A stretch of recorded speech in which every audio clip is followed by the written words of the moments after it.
All right, welcome to the Ward 1 Neighborhood Advisory Board meeting for Monday, March 14th, 2022. Can I get a roll call, please? Yes. Mike Ginsberg. Here. Valerie Levitt. Here. Nikhil Daftery. Absent at this time. Margot Pisevich. Here. Justin Ross. Here. Bridget Spear. Absent at this time. Megan Starrick. Absent at this time. Jerry Taylor. Absent at this time. Rhonda Tyson. Here. Barry Wager. Can you unmute yourself? Here. Thank you. Carla Ringhaus, Beringhaus. absent at this time. Councilmember Jenny Breckus. I'm here. And on behalf of Nick Ciccone, my name is Mamie and I'll be the staff liaison for today's NAB meeting. And we have a quorum.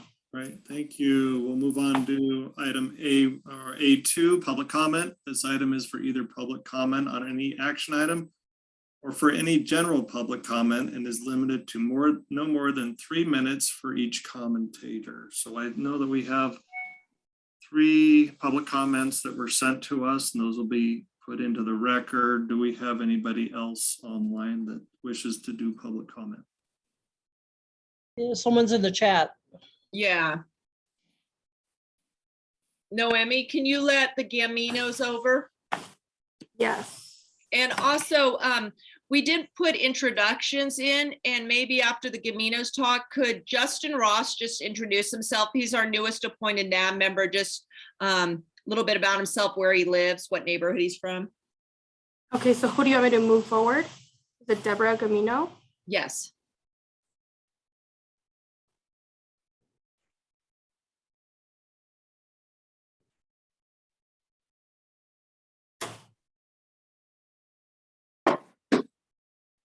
Deborah, you're going to get prompted to become a panelist. Go ahead and accept and I'll bring you over to our screen.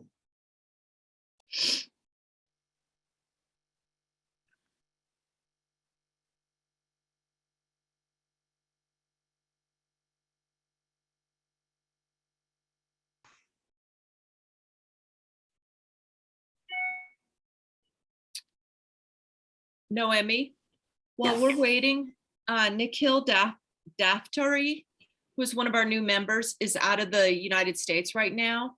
And the Okay. Zoom isn't working. If there's any way you can let him in, he emailed me. Maybe there's a phone number, but if not, we'll just have to, I'll email him and let him know. We just don't have that capability. Okay. All right, so this is for Bruce and Deborah Gamino. Can you hear us? Yes. Okay. Okay, so I'm gonna go first. Deborah, you'd like to speak at the end. Basically, the Sierra Senior Care Amendment is, I'm sure you'll probably get a lot of people, hopefully, who want to speak on this. It has been a real problem with the Zoom call, of course. Nobody can figure out how to use it, especially among our older constituents around here. But anyway, so this is just a really poorly thought out project. Mostly it comes down to safety. The amount of traffic that comes out from where they're proposing is just ridiculous. I don't know if any of you have been down to Mountain View and looked at where they're proposing for the traffic to enter into the between Audubon and Mountain View, but there is a blind hill right there. We've actually had to have a number of speed bumps put in just to control that. And my wife will speak to that. But more importantly, I'd also like to point out that what they're really trying to do is change the zoning through the PUD from MF or from single family 5,000 square foot housing to multifamily 30 unit housing. That is an incredible change in the zoning. The city planners, as I talked to them, said if it wasn't for the PUD, there would be all kinds of things that they would have to, all kinds of hoops they'd have to jump through. So this should be put into some sort of situation where they have to go through the traffic studies and all the rest of the traffic studies that they're citing, which is 500 trips of car traffic is based on a 2008 study.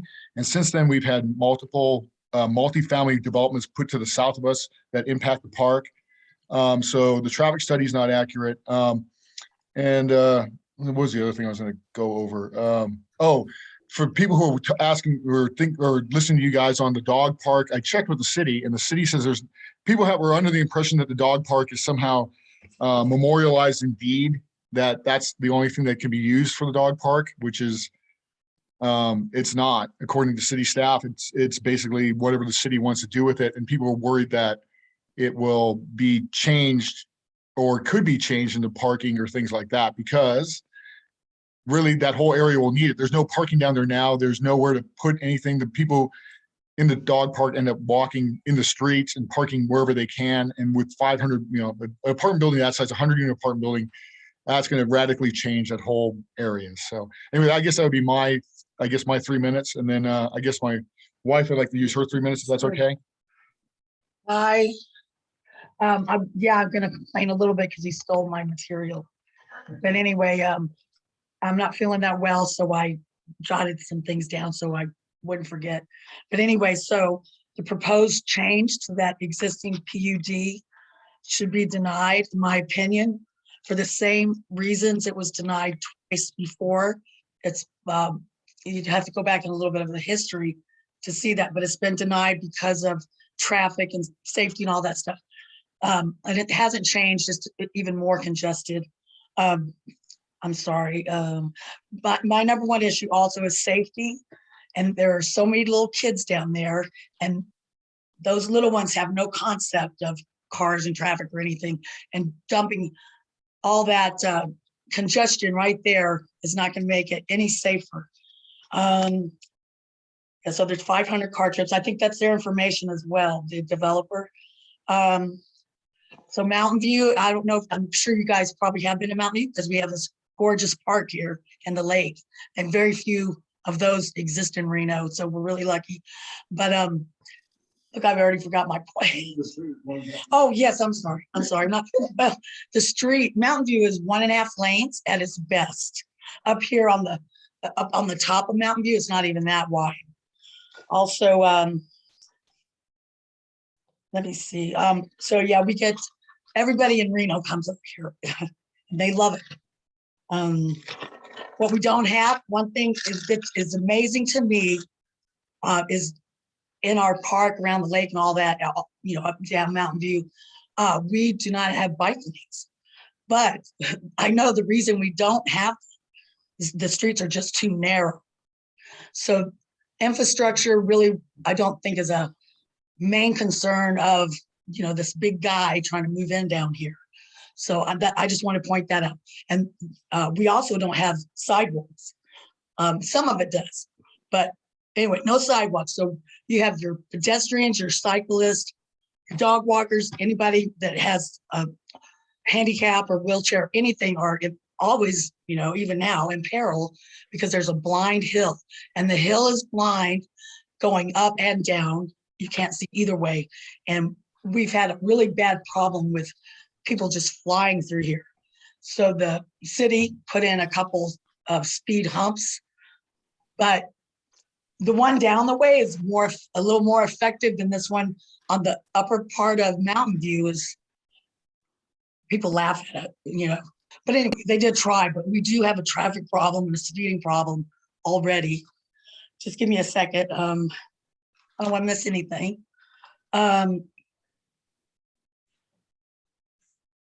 Okay, so also a big issue is where the developer wants or has planned the entrance into his apartment building, whatever you want to call it, is directly in front of the kids' park, right beside the dog park. It's just in the most congested area of the park is where he wants to go in and out onto a street that is 1.5 lanes wide. You guys are going to have to come out here and look. You'll see. Also, there's no parking, hardly. I think there's 3, maybe 3, and I don't even know if they're all legal, parking spaces down there at the dog park. That's it. I mean, and they're going to, vanish. We need more parking, but anyway, what I Hey, Deborah, But I I've did got want- you at 3.5 minutes, Oh, so I'm sorry. it's okay. It's okay. It's his fault. And it is your right and privilege to request to speak again when this item comes up on the agenda. And Okay.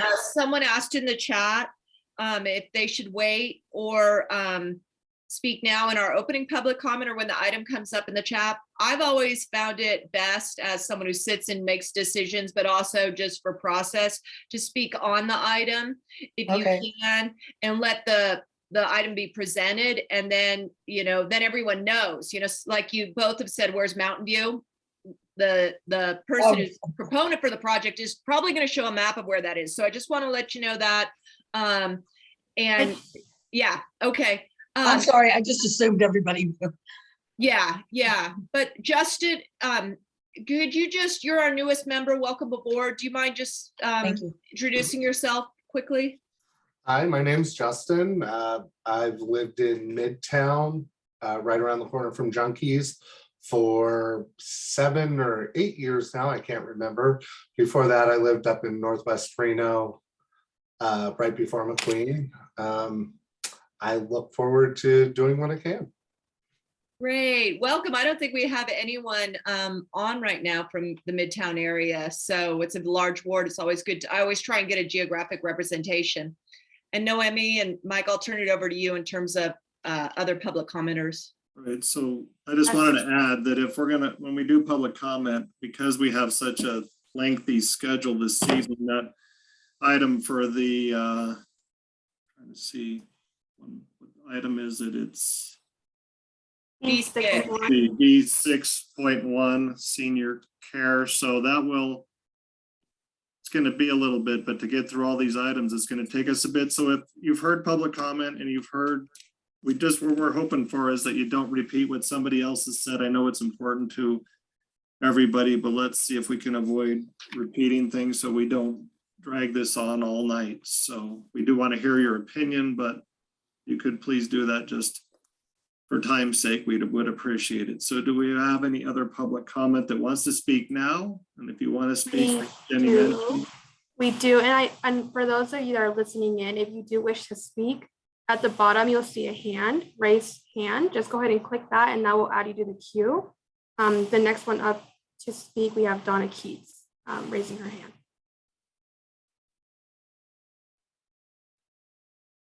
Hi, I should be unmuted now. My name's Donna Keats. Hello, Ward 1. I've never been to one of your board meetings before. And I tuned in a little late and I heard my neighbor talking about the Sierra Senior Care item. So I wasn't sure if something had happened on that or if she was speaking on the front end. So I have a lot to say about that when it comes up, and you've seen the maps and presentations, but on the front end, I guess this is an opportunity I'd like to ask you to consider when that item comes up, delaying the hearing on that item, because the public notices that were sent out did not have a phone number or an email address that went to anybody. And then those public notices, the information from that was taken and passed out to 230 households in the neighborhood. It's a really big deal project. We've had hundreds of people show up for hearings on this before. So all the information that was then sent out to neighbors by neighbors didn't have any way to contact anybody at the city. And it would be super helpful if there was an in-person NAB meeting to talk. Like, I have a lot of graphics I'd like to show you. I'm not so good at screen share. I don't think I could do a really good presentation unless I can actually show you my material. It would make more sense than just random talking. So because of the public notices, the surrounding neighborhood of Virginia Lake, my neighborhood is on the west side, and there are a lot of elderly people who want to go to an in-person meeting, but who absolutely are not going to join you on Zoom. I believe they're being disenfranchised by this, as are a ton of people that are heavy users of the dog park and the children's playground, who don't live in this immediate area and come from other parts of the city. They would show up at a neighborhood meeting. They won't go to council or the planning commission, and they're definitely not going to get on the computer and sign up. So I wrote to council, I wrote to everybody and asked if this could be heard in April, when proper noticing can be given and proper information can be shared. So this is like it's on the topic, but not. I'm just hoping when you get time to consider that item, if you would consider the fact that all kinds of people who want to participate don't even know that they're in Ward 1 and will not try to attend your meeting. And then it won't show up for them until it's time for a regulatory hearing, at which point it's kind of too late to do much about anything because everybody pre-negotiates. So that's my request to you as the board, if you would consider that when this item, or whenever the appropriate time is, to just put it off, put it on Thank next you. month's agenda. Thank you for your time. So what the point of the NAB is the NAB will not take any action on the development projects. So basically we're here just like the public is to hear about the projects. Right. NAB members and the public are encouraged to complete a development project review with their input. All those development project review forms that are submitted will go to the community liaison at the NAB meeting via online form will be submitted to the planning commission. And those are the people that actually will review the process and that development itself. So they're the ones that pass it on to the city council. So the NAB meeting is basically informational for all the neighborhoods. So we don't vote on anything. We don't take any, we just listen like you, and we are able to fill out those public information forms and turn them in just like everybody else. So we encourage you to That do the people can't hear it at the NAB is what I'm trying to tell you. They want to come to the NAB and find out about it. They're probably not going to go to a 6 p.m. planning commission meeting and wait until 10 when it shows up. But That's they my get point. the forms. How can we get the forms to them? Electronically. That's the problem. Well, it's probably just best to just write the planning commission directly yourself. And so I would recommend that if you want to make an appearance and make your concerns known, and you're not at this meeting, or if we postpone this item to the next meeting too and have it in both, that I would just write to the planning commission. Donna, we do not want people to think that this is the deciding or recommending body to the council, because it's not. That's at the planning commission, and it'd be very unfortunate if people think that this is the deciding body and the recommending body to the city council. We really don't want that confusion. But Mike, moving on, Nikhil is able to join us, and maybe if he could just introduce himself briefly, because he's one of our new appointees also. Hi, thank you, Jenny. Yep, my name is Nikhil Daftry, and my wife and I have been living in the neighborhood on Watt Street, coming up on 4 some odd years. And so we really love our neighborhood, and it's, we want to see the neighborhood grow in a healthy way that promotes safe pedestrian traffic and helps, address a lot of the concerns that you all are kind of voicing. So pleasure to meet everyone. Welcome. Are you on the new part of Watt Street that just came into the boundary, or are you on the one that's been in all along on the north side of Plum? Near Watt and Wild Rose. Okay. Oh, so you're in the new Ward 1 part. Okay, welcome aboard. Thank you. Great, thank you. Do we have any more public comment? We do have Carmen. I'm going to promote Carmen now.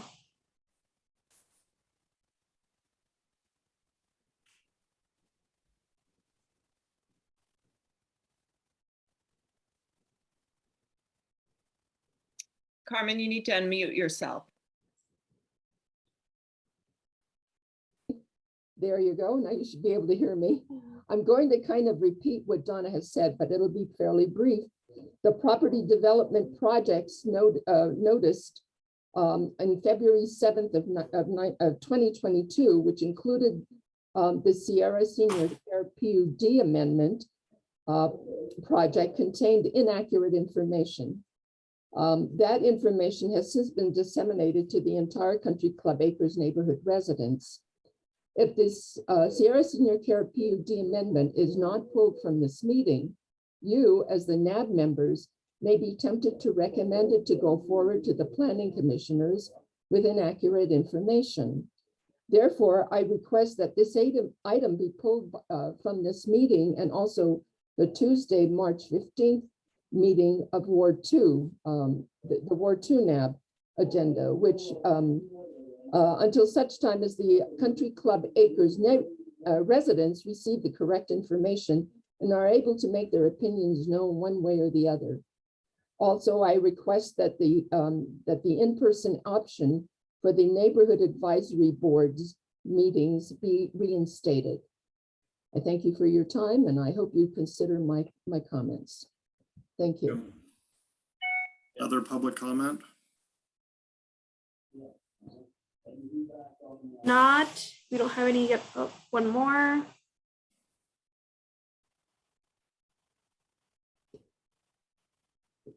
Is it Gurpreet Kaur?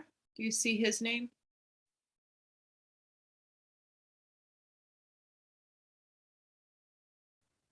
Oh, no. No. Can you hear me? Can.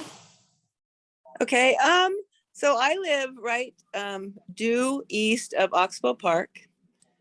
And it's getting busier and busier by the minute. And I have a lease just to the north. It's a long, skinny railroad lease that borders the park all the way along the north side. And I'm wondering, I guess this is to Jenny, who I would go to find out if it's possible to sublet the lower 2/3 of that lease to the city for more parking. All it would require is to just take the fence out. And I think that it would make a lot of sense. It is in the floodplain, but so is the park. So, you know, moving cars is no big deal. And that's about it. I just wanted to know if that's feasible and who I would contact about it. No, we'll get in touch with you and connect you with the Parks Director and flesh that concept out. Thank you. Thank you. And Noemi, let's just make sure that William Stewart and is it Gurpreet? Gurpreet, do they want to speak at this time?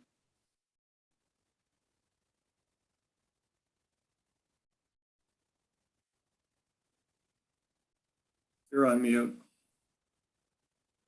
Hi, can you hear me? There we go. Yeah, Bill Stewart, Wilderness Forestry. Thanks, Jenny, for the opportunity to speak in front of you guys.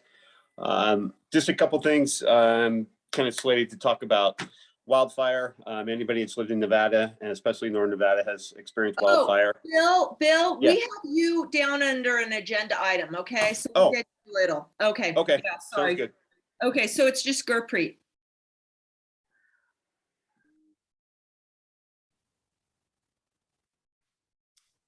What was the name? He's the second one in the chat. If you look at the chat at 5:35, he said, yes, I do wish to do a public comment. Can you raise your hand so I Then he can see you says- on the attendees? He then says, no, thank you. I wish to comment on another subject. Okay. Okay. We do have another Curtis Whittaker.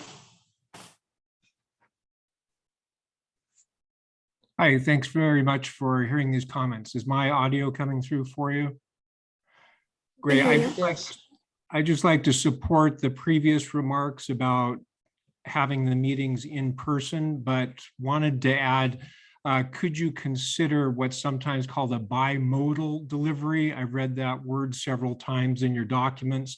That would allow some people still to participate remotely when the meetings do resume in person. Especially in the last 2 years under COVID, people have different circumstances where they're in other places often, and it would be nice to still check into the meetings and follow what's going on. Thank you very much. Thank you. Any other public comment? Do we have Park Hill?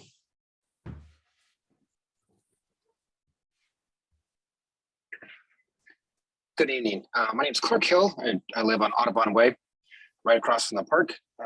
Just highly concerned about the Sierra Senior Care PUD amendment for putting in 96 multi-family housing units here. The traffic in the area, along with high concerns. We already have high concerns for wildlife and children playing in the park.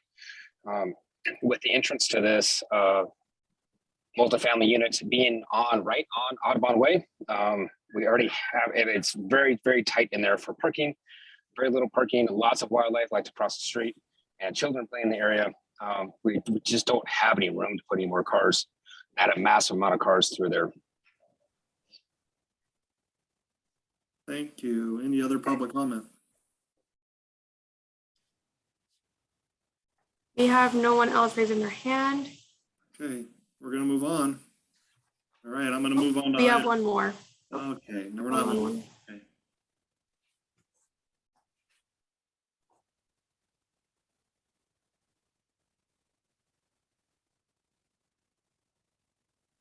Okay, Greg and Amy, you can unmute yourself.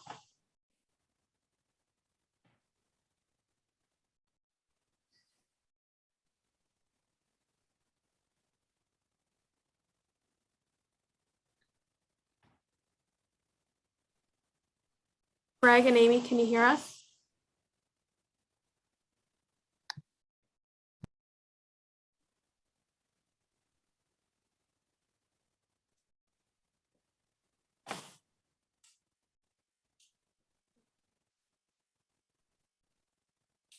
Maybe moving on here.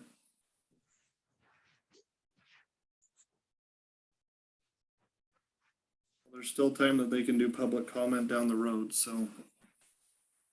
We're gonna move on to item A3, approval of the agenda for tonight's meeting, March 14th, 2022. Has everybody had a chance to review?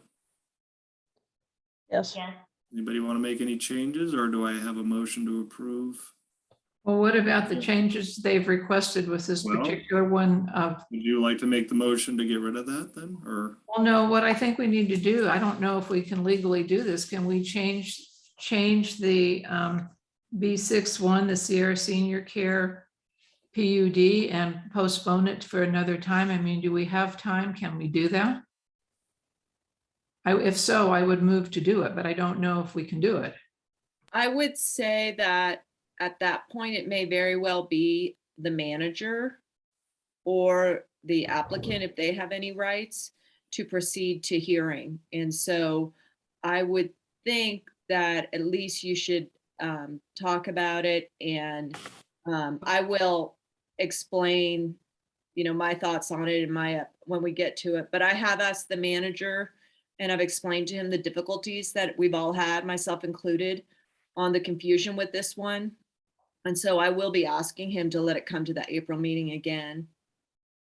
Well, can we make a motion as the neighborhood advisory board that we would like to have this continue till the clarifications are made and that the people are notified? Well, I think I would hear it both days, to be honest with you. I'd hear it twice. It's my recommendation. Okay, I can make a motion that we that we don't make any kind of, well, let me think this through. I would move that we don't make any kind of recommendation one way or another on this particular item, even though it's on the agenda later, until it's been clarified by the city manager. We're not going to take action on that item anyway. It's basically just informational presentations, so. I know, but why can't we? Let me move to approve the agenda, and once we approve the agenda, we can also support the request to have the matter put on the April NAB meeting, where we hope we'll meet in person and allow the neighborhood people who want to be heard to come in and be heard. But since we don't take any action, it's not going to hurt for everyone who attended in order to get this information, to get the information tonight. So to sum it up, I move that we approve the agenda. All right, do we have a second to approve the agenda? Second. All right, thank you, Valerie. All those in favor? Aye. Aye. Anyone opposed? I'm opposed. I do want to mention, Mike is on the call, and I can promote him so he can speak on one of the presenters for that item, and they're willing to continue and hold an in-person meeting if that's what you all decide to do as well. So they're willing to do that. So I would like to hear it tonight too. I'd like to see where the project is. I want to see what it looks like. I don't have a problem doing it again. So we have approved tonight's agenda. So let's move on to item A for approval of the minutes from the December 13th, 2021 meeting. We're going all the way back to December, huh?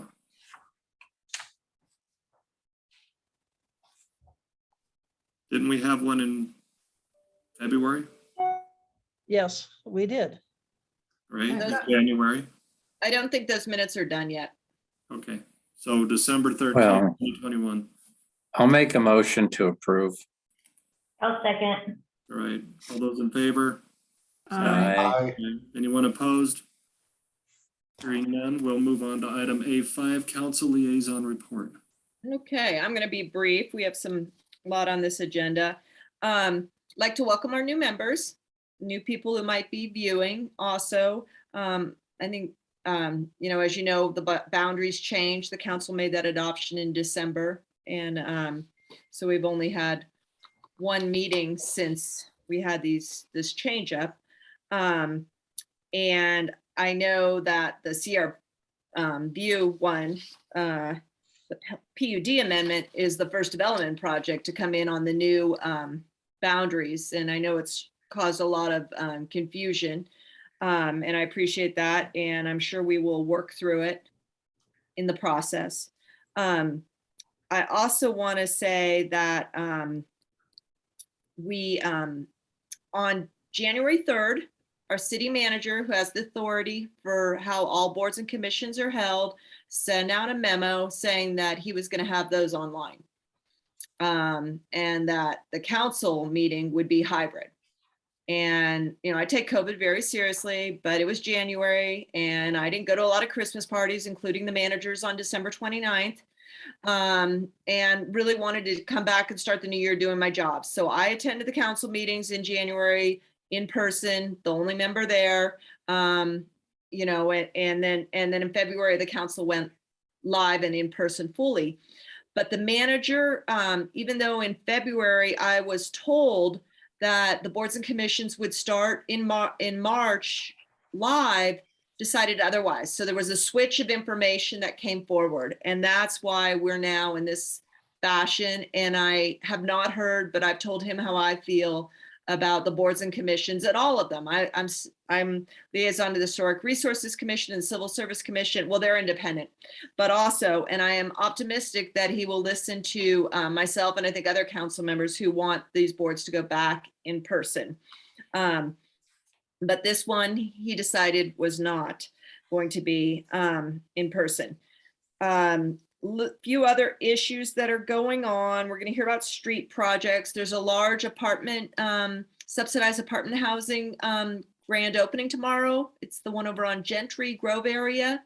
And that same project sponsor developer, Vintage, is also going to have one breaking ground this summer over in Vine Street. So the subsidized housing resources that we get from the feds that flow down to the local level are moving forward with increasing some of that supply, which will never amount more than 10% of the overall housing supply in the city.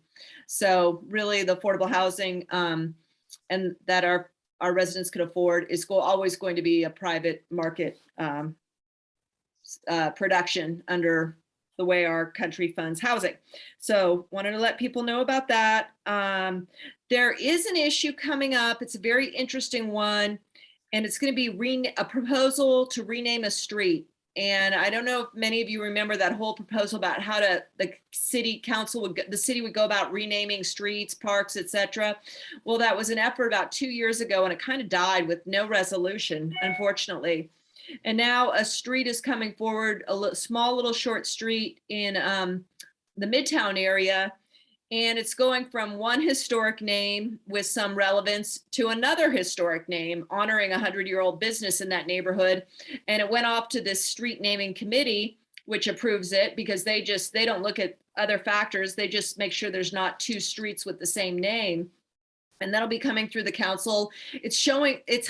Having a little bit of consternation with the Historic Resources Commission because they want a clear process to examine names. And I'm asking the manager to have that discussion teed up before this street renaming comes up before the council. And unfortunately, it never got on this agenda either. And I'm going to ask that it come on this agenda too. And this is Fitch Court, I think, in Old Southwest, which is being proposed as Bisano Court.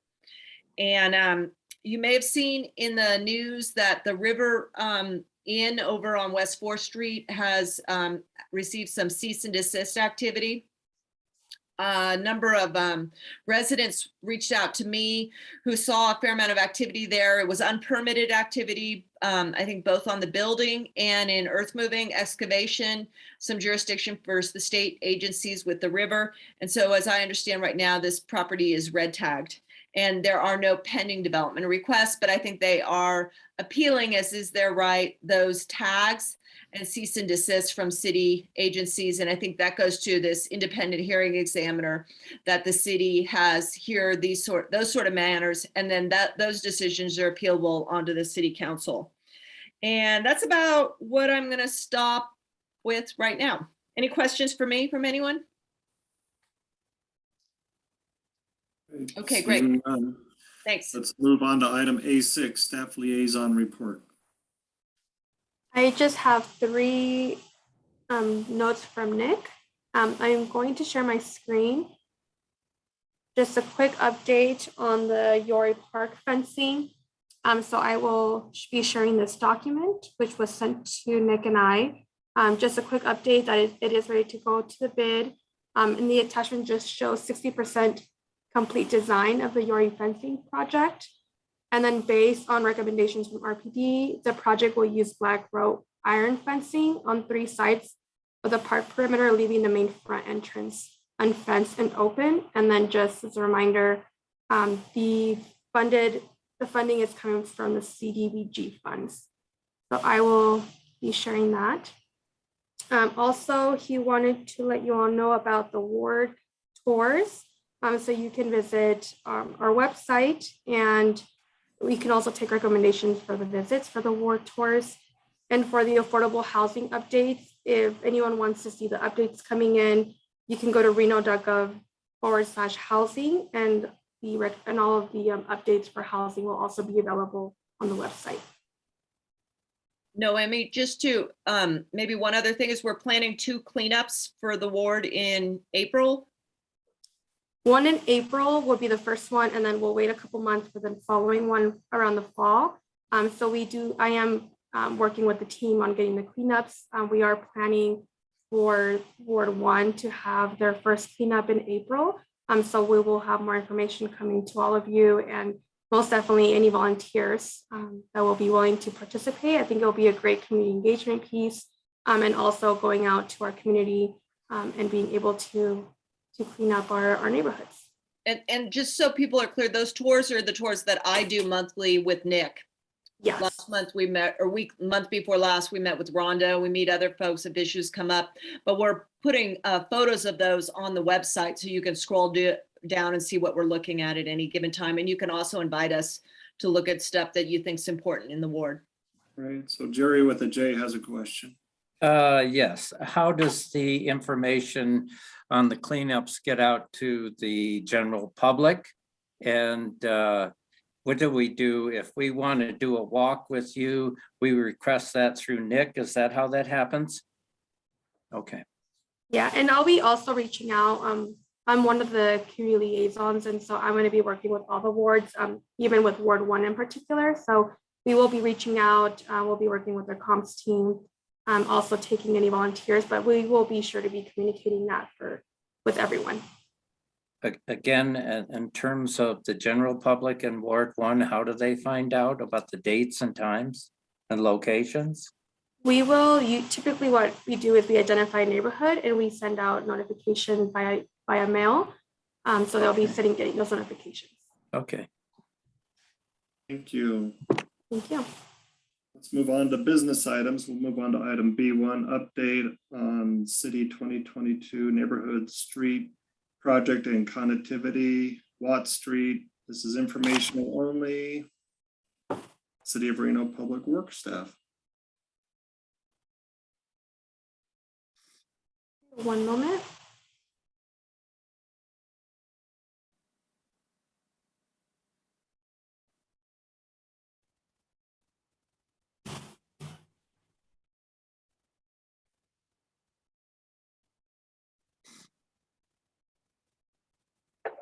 Good evening.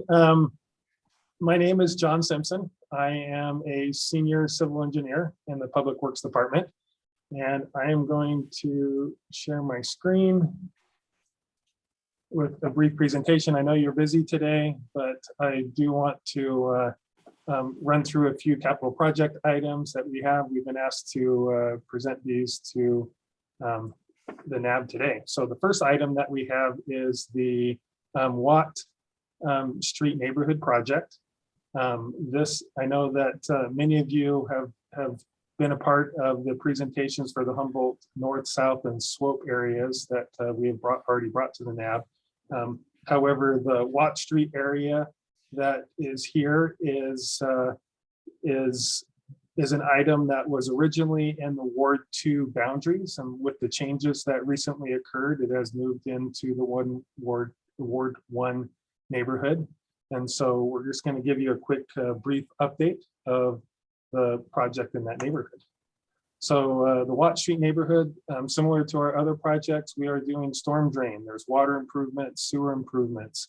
Obviously, with our roadway project, we have our roadways, curbs and gutters, sidewalks, and streets that we're going to be working on in those neighborhoods.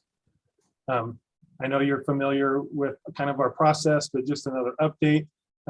We do rotate throughout the city into 3 separate areas when we do our street units. This year and 2022 is the Southwest neighborhood, and 23 is the Northwest Verdi area, and in 24 is the Northeast Southeast area. So we kind of rotate through that area. This year we are in the Southwest area. How do we select our streets? Well, data is collected on these streets, and we basically give each roadway a scoring. Those scores are called our pavement condition index. Based on those scores, we establish areas in the city that have very poor or failing roadway conditions, and we combine those into a neighborhood project. These are some of the streets, just to give you an example of some of the streets in the Watt neighborhood. To the left is Mountain View, and to the right is Watt Street. You can see that the roadway is near failing condition, very poor condition, and so that's part of the reason why this neighborhood was selected. The project itself. So we have Sunset, Morningside, Bonnie Briar, Audubon, Mountain View, and Watt are all portions of this neighborhood project that we have in this neighborhood this year. A year to 2 years prior, we do reach out to our utility companies. We reach out to our property owners. We send letters and notices to our property owners to notify them of the upcoming project. So, for example, I know that the property owners in this neighborhood right now are in the middle of a water reconstruction that's going on right now. So we have a water project and a storm drain project that are occurring right now in the neighborhood prior to the roadway reconstruction. We work with our telecommunication companies and NV Energy to make sure that we try to take care of all that infrastructure before we go in and do the street unit itself. We get asked questions about the sewer.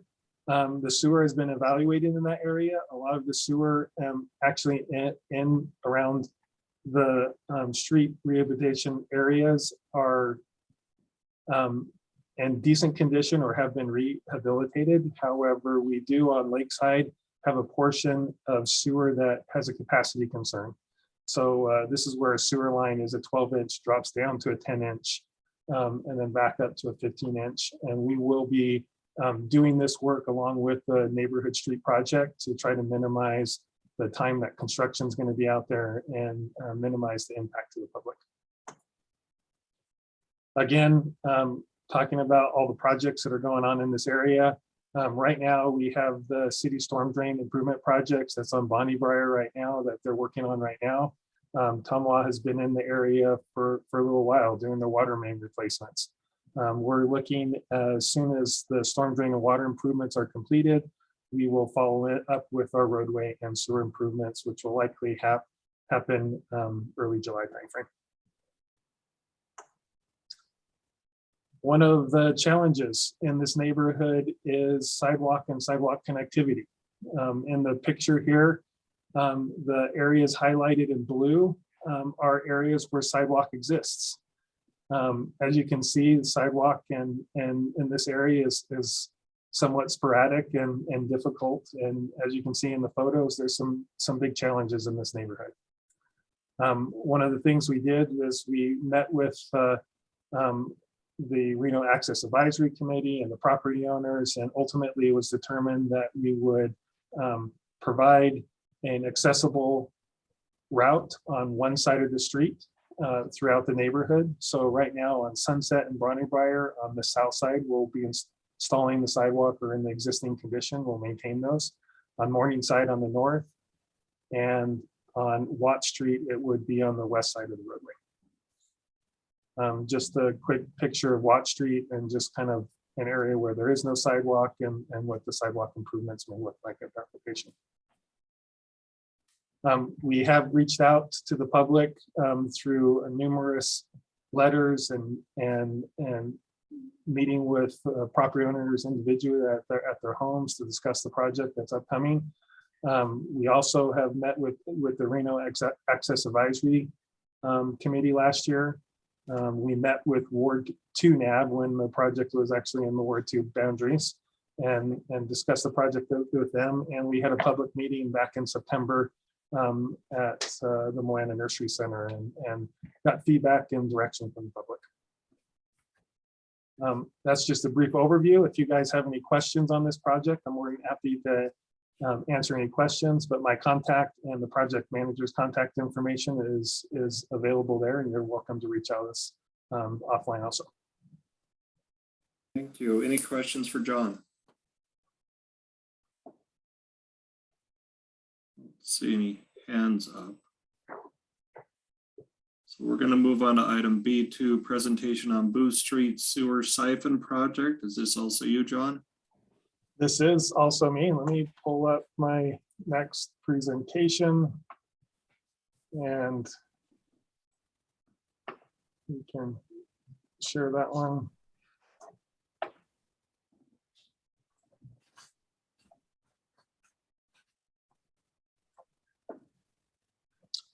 So our Booth Street Siphon replacement project. We have a sewer siphon that is, I think was installed in the 1960s, that is nearing its end of life. And so we're going to need to do a replacement on that project. Don, So what's a siphon? What's a siphon? Can you define that? that's my next slide. And because everyone always asks, what is a siphon? So a siphon will move our sewer flows underneath a river or a roadway, some obstacle, and it allows us to move the sewer flows from one side to the other side without the need of pumps. So basically we are using the sewer or water pressure that's in those lines to kind of push the flow to the other side of the river and keep those flows moving, which is a much more cost-effective way than having to have lift stations or pumps installed to make those type of improvements. So near the Booth Street Bridge, next to Idlewild Park, there currently is a siphon at that location. The siphon is located in the highlighted area right here in red. This project will go ahead and replace that sewer siphon and also do some improvements to the sewer main along Idlewild Drive that are in very poor condition. This project is in its beginning stages. We're currently looking at different alternative options to cross the river, and exact locations will likely be in this area, but it might shift a little bit to the east or west, depending on the conditions that we have and the design of the flow rates and some of those things that are going on. We're expecting that this project will likely be constructed in 2023. This all depends on our permitting. This requires some federal permitting to cross the Truckee River. So depending on that permitting, we will be constructing either in the spring, if we can make that work, but likely the summer of 2023. The project is funded through the sewer user and connection fees, and we began design in August of 21 with Far West Engineering as our consultant for that. That being said, if there's any questions associated to this project, I'm more than happy. It looks like Jerry, you have a question. Yes, John. What type of in-stream construction or work do you do, and what are the requirements for restoration? So the construction of this project is we will not be in the stream itself. So we were going to Okay. do something called a bore, or a directional bore, where you will construct a pit or excavating area in either side of the river, and they will use equipment that kind of tunnels underneath the river and to get to the other side, and that way we will not have to be within the river itself. Okay. Rhonda, you have a question. Yeah, thank you. There's a malfunctioning storm drain drop inlet and relief culvert at Booth Street and Riverside Drive at the city-owned lot. Will this project fix that? Can you tell me the location again of the storm drain issue? If you look at the red lines on Riverside, there's an apartment building on the left-hand side. Then there are two smaller buildings up on Riverside at Booth Street. Right up here? Right, yeah, that in there is a lot that's owned by the city. It is. Yes. I'm And not. down, Oh, go ahead, Rhonda. I'm sorry. yeah, and down toward closer to Riverside, not or closer to Booth Street. Well, yeah, in the area where you're pointing, there's a storm drain drop inlet and relief culvert that malfunctions and floods the city lot, which in turn then floods the apartment buildings to the left side. And we've brought this to the city's attention several times over the last 4 or 5 years. I've been advised that it couldn't be repaired without a approval from the Army Corps of Engineering. So I'm presuming that since you're doing this work, that storm drain drop inlet is connected and could then be repaired. So to answer your question is I am unaware of the issue at that location, but I will reach out to our utility services and communicate with them and find out exactly the issue that's going on. And it very well can be that we may be able to do some improvements if we're going through that permitting process. But I'll need to work with the utility services department and get a little bit more information on that and see if that's something that we can take care of with this project. Yeah, and I can advise you that it was probably 4 years ago, if not 5, that someone from the city engineering department, as well as the city manager's department, came out and looked at it. And that's when they advised us that that storm drain drop inlet and relief culvert was malfunctioning and was the cause of flooding. So there's some history, at least in those two departments, whether you can uncover it or not, I don't know. But I appreciate you looking into that, John. No, I definitely will. I was unaware of the issue there. I was kind of focused on the sewer system itself, but we will definitely look into that. Great. Any other questions? All right, let's move on to item B3, presentation on California Building ADA entrance and ramp replacement project measures. Back to you, John. So my last item that I have for you today is the California ADA entrance improvements.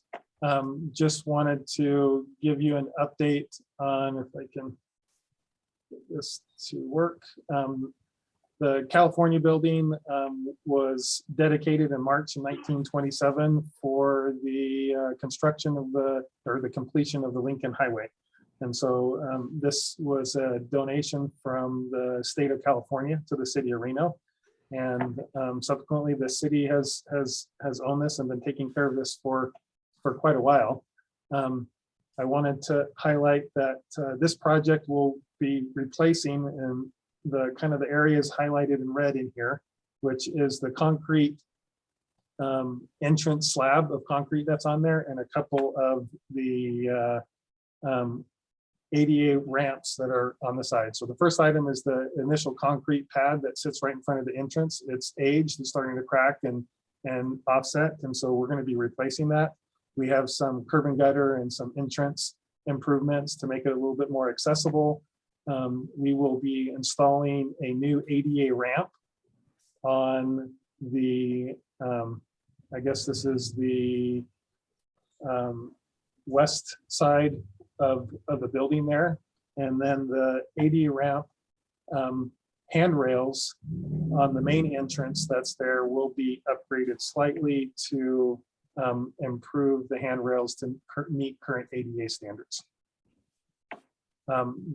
There are additional improvements that are scheduled for the California building.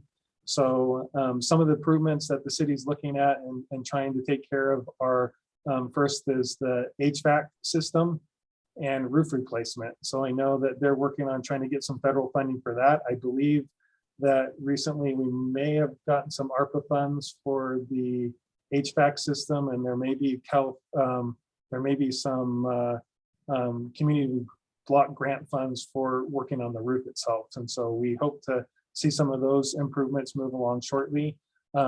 Another item is after we do the improvements to the front, I think building services is looking at adding the wireless push button doorway, the automatic door openers at the front of the building. And then at some point in the future, they will be looking at updating the exterior paint of the building.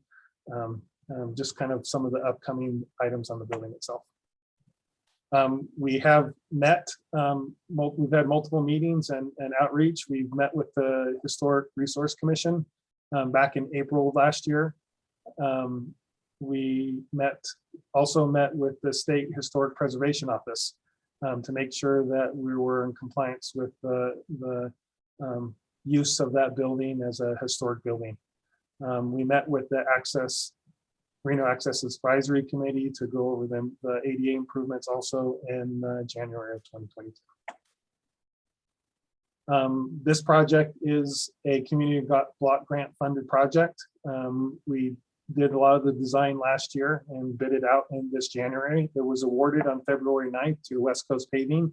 And I believe they're scheduled to start, I think next week is when they're scheduled to begin work and start work on the building.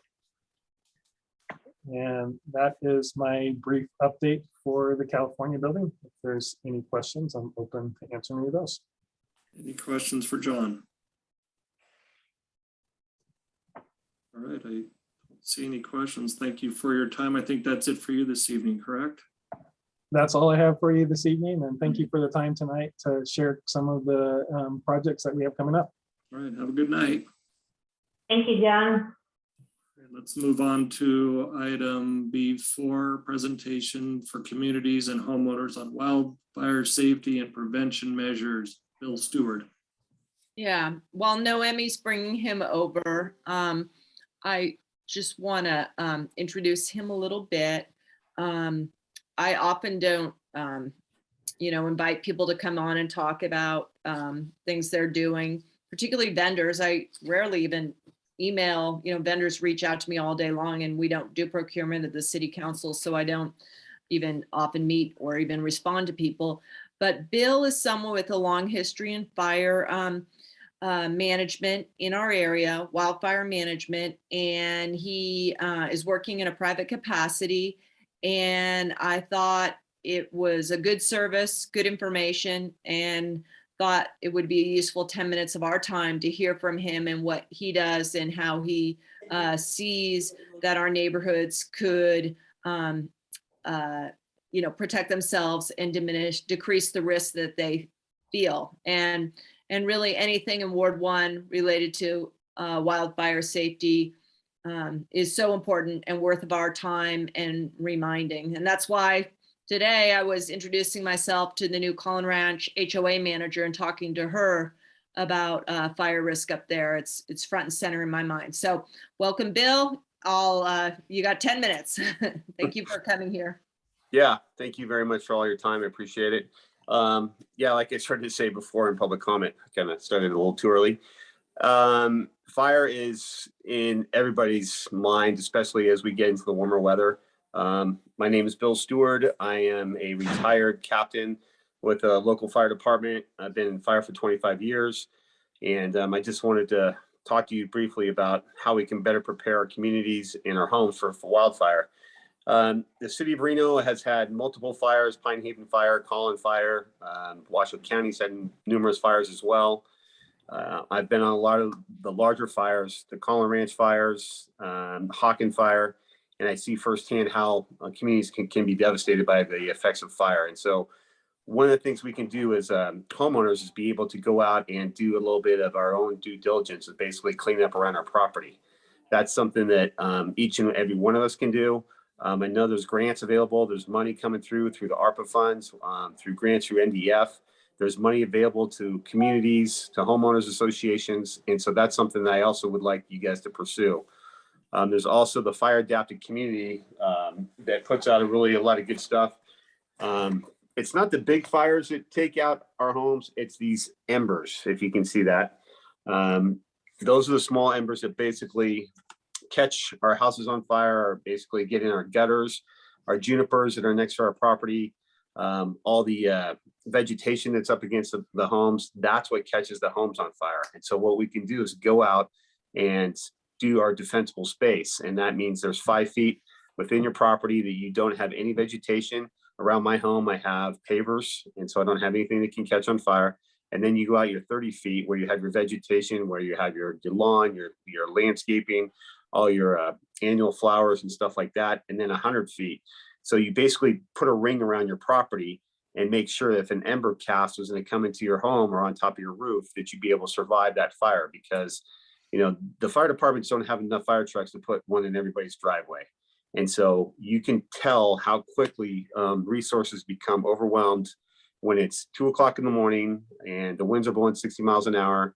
It's hot and smoky, and the firefighters' jobs first is protecting life. And so that's the biggest thing, getting people out of their homes and getting them to safety. And then we can start fighting the fire.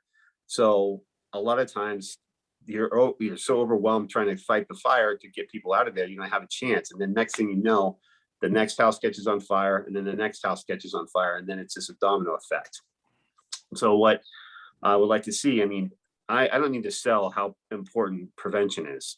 Ben Franklin said it best: an ounce of prevention is worth a pound of cure. So how can we be on the front end of things to make sure that we take care of our homes, our communities, and do a better job to help the firefighters when they do arrive, to make sure that our houses aren't going to burn. Up in Collin Ranch, you have all those canyons, you have downslope winds. If you've lived around the area for any length of time, you know what it looks like. It's not only the fire, but it's the air quality. It's the soot in the air. It's the asthma and breathing problems and everything else that goes along with it. So there's so many different variables that we need to get our hands around to make sure that we can take care of this problem. That's one of the things I'm doing with my company now. It's Wilderness Forestry. I'm working for a guy who we go out and we basically do defensible space inspections. I'm doing a lot in Arrow Creek right now. Collin Ranch, great opportunity for them to get on board to do stuff up there. Landscapers can't do a lot of the stuff that we do. We can take out trees, we take out brush. We don't want to rip out everybody's landscaping, but we also want to let them know, hey, if you're going to be redoing your property or you're building a house, let's make sure we do it in good fashion. So we have a good landscaping plan. We're not building right on top of another house. I know the Mortensen Ranch is another development going in on the side of Peavine. That's going to be huge. All those homes up there.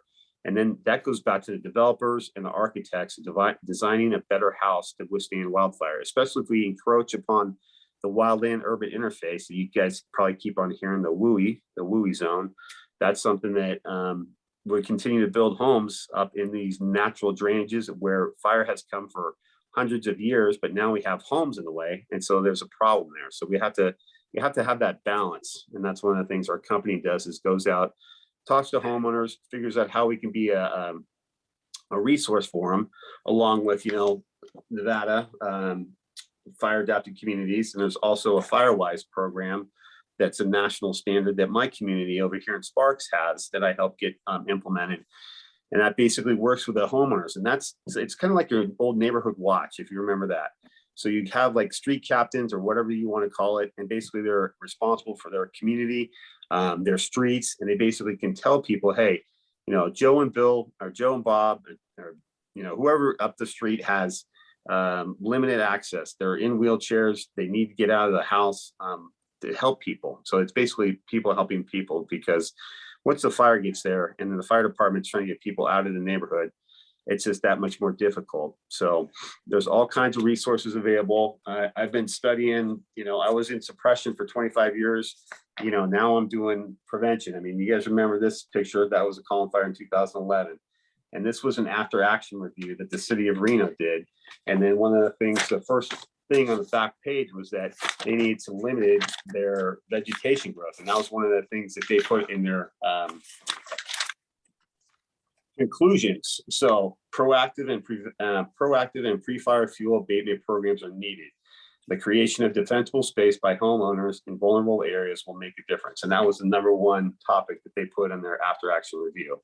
So I don't know, are we doing enough? I don't think so. We need to continue to help get local officials involved, county officials, state officials, federal officials, all the money coming through, have grants available, having homeowners take responsibility, and getting community groups together. And then, you guys on the NAB, I was on the CAB out here in Spanish Springs. You guys talk to your neighbors, organize work days. I know you guys just talked about a cleanup day. May 7th is a National Wildfire Awareness Day. And that's where people come together to clean up their common area, their homes, just to do a little bit of a cleanup before summer hits. So I know I'm throwing a lot of information at you. I know Councilwoman Breckus has my name and number. If you guys ever need to get a hold of me, I'm more than happy to come out to talk to you guys again. If you ever need me to come out to your houses, I can do that as well. I'm just here to educate people. And that's one of the things I really love to do, and talk to people and make sure that they're as prepared as possible. Thank you very much, Bill. I really appreciate it. We don't often hear from people who've been on the line. And I thought that was very interesting perspective. We hear from our people, but they're often, talking, more they're operational. I think it's just really helpful communication from someone who's seen a lot out there. Thanks for coming. Thanks, NAB members, for letting him speak. Thank you very much. Jerry has a question. Yeah, I have several questions and Yes. comments for questions. Bill. #1, why isn't the creation of defensible space and roof treatment a part of the building code? Well, that's a good question. There is the Wildland Urban Interface Code was adopted back in 2006, and it basically talks about how your house is built. You have to have certain screening on your gable ends of your roofs. You have to have a Class A combustible, non-combustible roof. A lot of these homeowners, those houses were built before the code was enforced. And so now we're trying to go back and kind of fix what was broken. So now, you think about Tahoe and the Angora fire. All those people thought that pine needles were a good thing to have around their house. And guess what? That was a contributing cause that caused all those houses to burn in Tahoe. So we're trying to, not to reinvent the wheel, but basically go back and go, hey, we need to build a better product, starting with the roofs. I mean, you look around any new construction, all those homes are stick built. They're old, they're basically dead trees that are framing the house. And that's what we still build houses out of, is wood, because it's usually cheap and available. But we need to build a better product and continue to make sure, if we're going to continue to build in those areas that are susceptible to fire, that we have a house that's built to those standards. In defensible space, I mean, TRPA is finally figuring it out up at Lake Tahoe. They wouldn't let anybody touch a tree for years. And now they realize the forest is overgrown, it's dying, we need to thin stuff out. Bark beetles will come and take care of it. If we don't, they get a start up there from lightning, and then the winds are blowing, then the whole basin could catch on fire. So yes, the codes need to be enforced. There's ordinances. I know the city of Reno has a defensible space program, but it's not an ordinance that has much teeth that I believe. The county has an ordinance that basically says you have to take care of your house for defensible space, where you can be fined. Up in California, when I retired from there in 2021, it is a law. You have to take care of your property as well if you have a vacant lot. And that's something I hope we can get legislation passed, for Nevada, for the whole state. So everybody's under the same playbook, that we can make sure that everybody's safe. So Bill, you also mentioned the idea of grants, and this is kind of for Jenny. If we look at the Las Vegas area, for example, there are grant funds to basically have people convert grass to xeriscape. Why can't we use some of the infrastructure money or maybe old COVID money to do some small grant programs for dispensable space? Thanks for that, Jerry. Appreciate that. We'll look into it. I know we've been receiving some funds for some brush work from NDF, but I'll talk to our chief about it. And that ordinance work, that WUI ordinance is really important, and we're behind on that. And that's a big priority for me also. Yeah, there's money out there. That's for sure. And NDF holds those purse strings. So we have to have that good relationship with the state officials to say, because those grants are only available during certain periods of time. And if you have somebody that's a really good grant writer, that would be somebody I would task with that, and just keep an eye on that. I know Arrow Creek is putting in for a bunch of grants. A lot of communities are doing that, and they can see the benefit of that.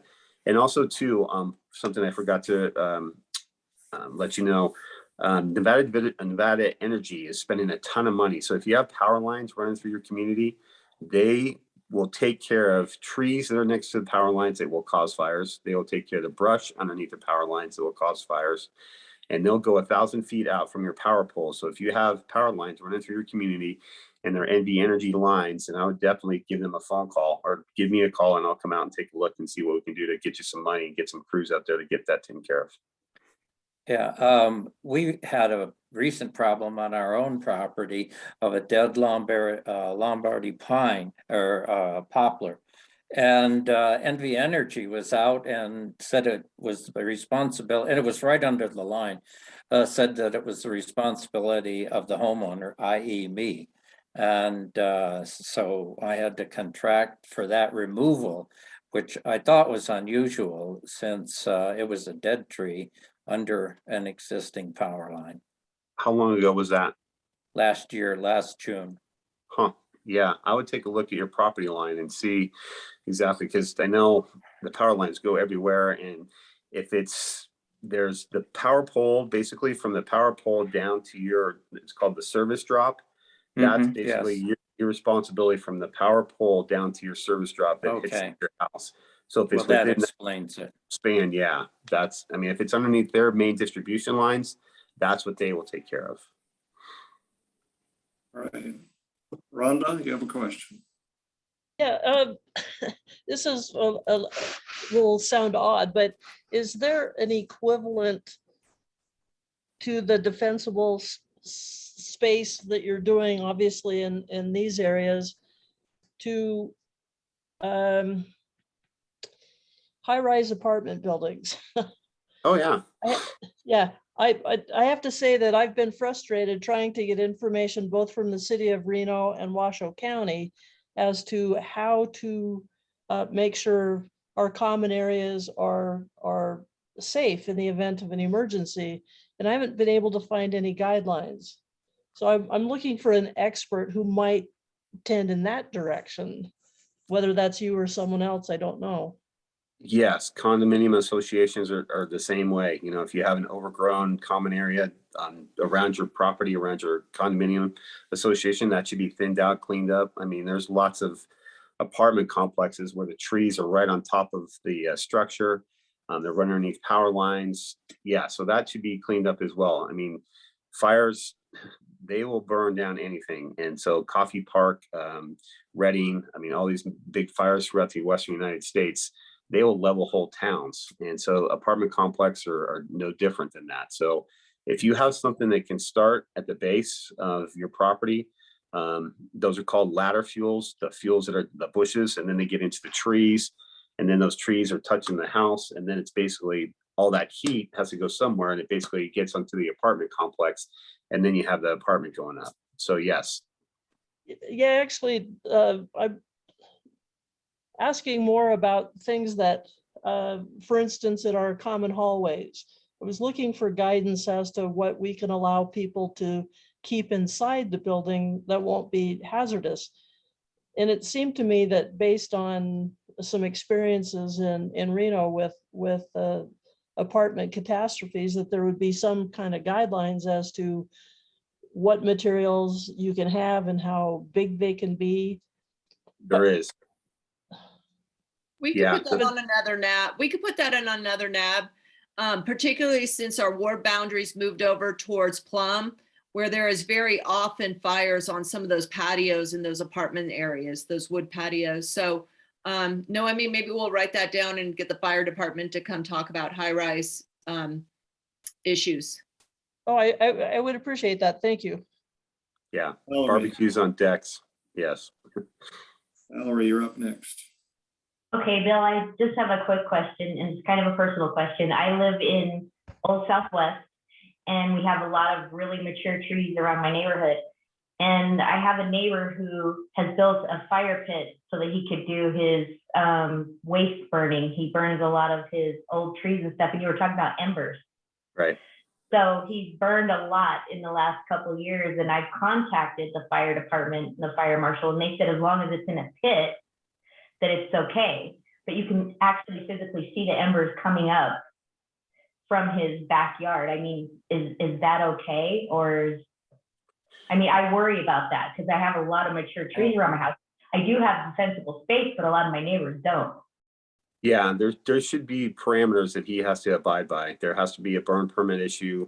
He should have to only burn during certain hours. He can't burn during windy conditions. There's certain things that, just common sense that you should be able to abide by. But yeah, that would look into I'm not sure what the city ordinance is so far as open burning permits are available. So that would be something I would just check. You can just Google that on Reno's Fires, their website, and say, when do you allow burning and when is it, available? Usually it's, I think burning is going to open up in the county on the 18th and it'll go for 2 weeks. So it's a very short window that people are allowed to burn. And a lot of times you can't burn unless you have an acre of property. I'm not sure if that's so. And I live on Bret Hart, so we don't have acres of property here. And as Jenny knows, we have a lot of huge trees around us. And I mean, you could see the embers flying up out of his backyard. We'll have Noemi look into that. I thought you couldn't burn in the city, frankly. I thought it was unincorporated only. That's what I thought. And I did call and find out, but they said as long as he had a pit, it was okay. But I mean, there's embers flying everywhere all the time. I can tell you from my own experience, I wanted a fire pit in my backyard. I could put one in as long as it was gas. Yeah. You cannot put in anything where there's ashes or wind or anything. So he's obviously doing it incorrect. And this house is over 50 years old and I had to comply with that. Yeah. Okay. So he can't do it, is my opinion. Jenny, who can I contact about that?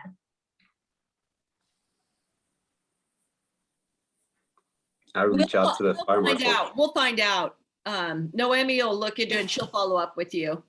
Thank you. Thanks for bringing that up. Yeah, of course. Thank you. Thanks, Bill. We really appreciate hearing from you. Yeah, thanks you guys. Yeah. All right, thank you, Bill. So we're gonna move on to item B5, discussion on Rob Drive mining project. Okay, I'm going to be very quick on this and ask that if we have time that it come back next month also. But I wanted to introduce the concept. If you all recall, Rob Drive, where it terminates at the south end of the freeway, on the south end of the freeway, if you go, there's land there, undeveloped land. And as a matter of fact, that land goes all the way down. The Highland Ditch crosses some of the properties there and goes into unincorporated neighborhoods. I think Leroy Street is one of those streets. It's more or less bound by, West 4th Street, kind of around Woodlands and that area up in there. In 2005, I think a permit was issued by the Planning Commission, and the City Council was very contentious. And there were two properties there. One was for a truck stop. I don't know if anyone ever remembers the effort to put a truck stop in incorporated Reno boundaries. And then the other one was a large property that was next to the truck stop that was going to be some commercial or something. Well, the truck stop has gone away, but the land is still there and undeveloped. But the land that was commercial came in for a grading permit. And city planning staff at that time had a policy. They would not recommend just grading land, because if you have a graded out pad, it can stay vacant forever, because then there's not a requirement for anything to build anytime. And then you have issues of maintaining graded out, bladed out land. Well, the Planning Commission and the City Council approved that grading. It was massive work to flatten that site. And it went into litigation with some of the neighbors. Now we're in 2022. And there's work being done on this property, a lot of work. And someone has reached out to me from that unincorporated neighborhood wanting to know what's going on. I know the permitting records. I know how to research them. I cannot figure out what's going on this property. It's being regulated by the state of Nevada for a crushing operation, which is essentially the mining division that looks into all the crushing, because they're excavating on this property to put in drainage in place to hook it down into some drainage somewhere. They have to excavate and then crush rock. There's an awful lot going on there. There's a guard or a flagger posted at that Rob on-ramp every day when the trucks are coming and going. And I'm still working on trying to understand what's the next step of that property. What's its zone? It may have been rezoned. It was always presented when it got the special use permit for this grading out of the site that any development would have to come through the Planning Commission, could not go straight to permit because of the way the code was structured. I'm not entirely sure the code has not restructured and would preempt that, but I'm also concerned about how it will work operationally with the NDOT, because I don't know how that could be for example, a warehouse distribution on a driveway right there. So a lot of questions that I can't answer, but I'd like to maybe roll this item over to our next meeting or one after, and maybe I'll have a little more understanding of what the end product's going to be when this property is graded out. Is there a bond on making sure that it's going to be vegetated so it's not a dust disturbance? There isn't air quality permit in place. And then also, where is the drainage and where's it hooking up to the drainage system? Because it's going right up that top of the freeway down toward the river area and conceivably connecting in some fashion into our river drain system. But I would not imagine at this point in time that anyone who's a landowner would just be out grading a piece of property to this massive scale without having a development plan ready to go. But I have not seen anything come up. There's been a lot of turnover in the community development department, quite a bit.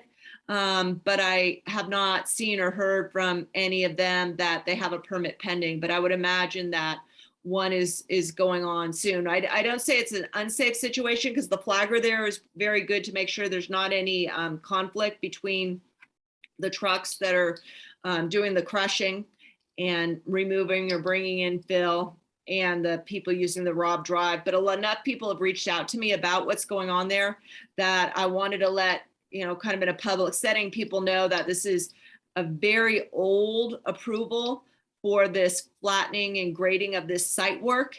And I don't know what's to follow. It's really a legacy issue, but it's very massive. I think it's like 270,000 cubic yards of fill. So maybe we'll put this back on next month or the month after, and I'll have some maps at that time at least too. Thank you. Any questions for Jenny? Right, we're going to move on to our development projects. We're going to move on to item B6.1, Senior Care PUD Amendment. I'm going to start promoting.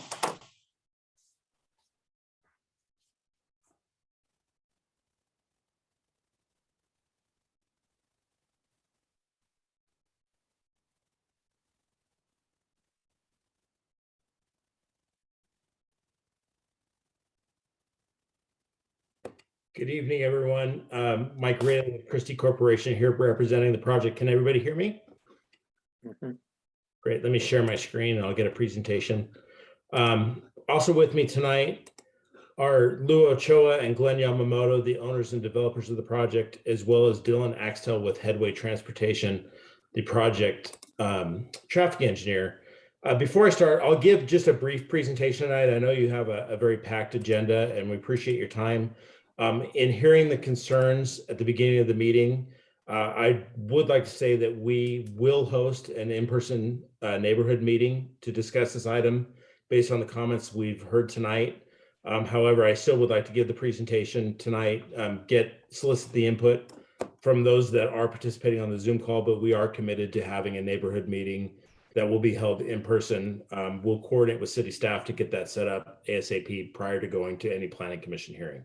So with that, I'll give you a brief overview of the project and then we'll be available for questions and answers. So this is a request to amend the existing Sierra Senior Care Planned Unit Development, or PUD, to allow for a multifamily use as well as update design and development standards. So the project site is just over 5.09 acres. If you're not familiar, it's on the south side of Mountain View Drive, north of Beck Street. So the area that you see outlined here is just the area that will be subject to this amendment. The existing multifamily on the south side at the terminus of Beck Street is also included within the PUD, but obviously built out. So this amendment would only affect the northern portion of the development area. It's currently vacant. These are some pictures taken from Mountain View, looking west along Mountain View and then looking south from the Mountain View frontage. And then this is taken from Beck Street from the existing multifamily on the south side. This one's looking kind of northwest, and then this one's looking southeast. Zoning for the site, the entire site is zone plan unit development. As you can see, we have MF30 on the west, MF30 on the south, MF30 on the east. The PF that you see here is representative of the dog park, and then some single family zoning kind of at the northeast corner and the northwest corner, as well as to the north. The current PUD was originally approved in 2011. The first phase, which is the income restricted apartments on the south side, have already been constructed. The northern portion currently has two options. One is for a 48-bed memory care along with 6 cottages, or a 32-bed memory care and 82-bed assisted living center. So this amendment would essentially update the allowed uses to include it would provide a third option. Would allow for a multifamily use at the northern portion of the PUD, which would be allowed for up to 96 units. And then along with that, the rest of these changes are essentially administrative to reflect that change. So updates to the project statistics tables, phasing, and whatnot, as well as an update to the overall architectural theme, kind of modernizing the architecture from what was originally approved about 10 years ago. Like I say, the primary amendment is to add that multifamily use. The rest is essentially administrative changes to reflect that use being in place.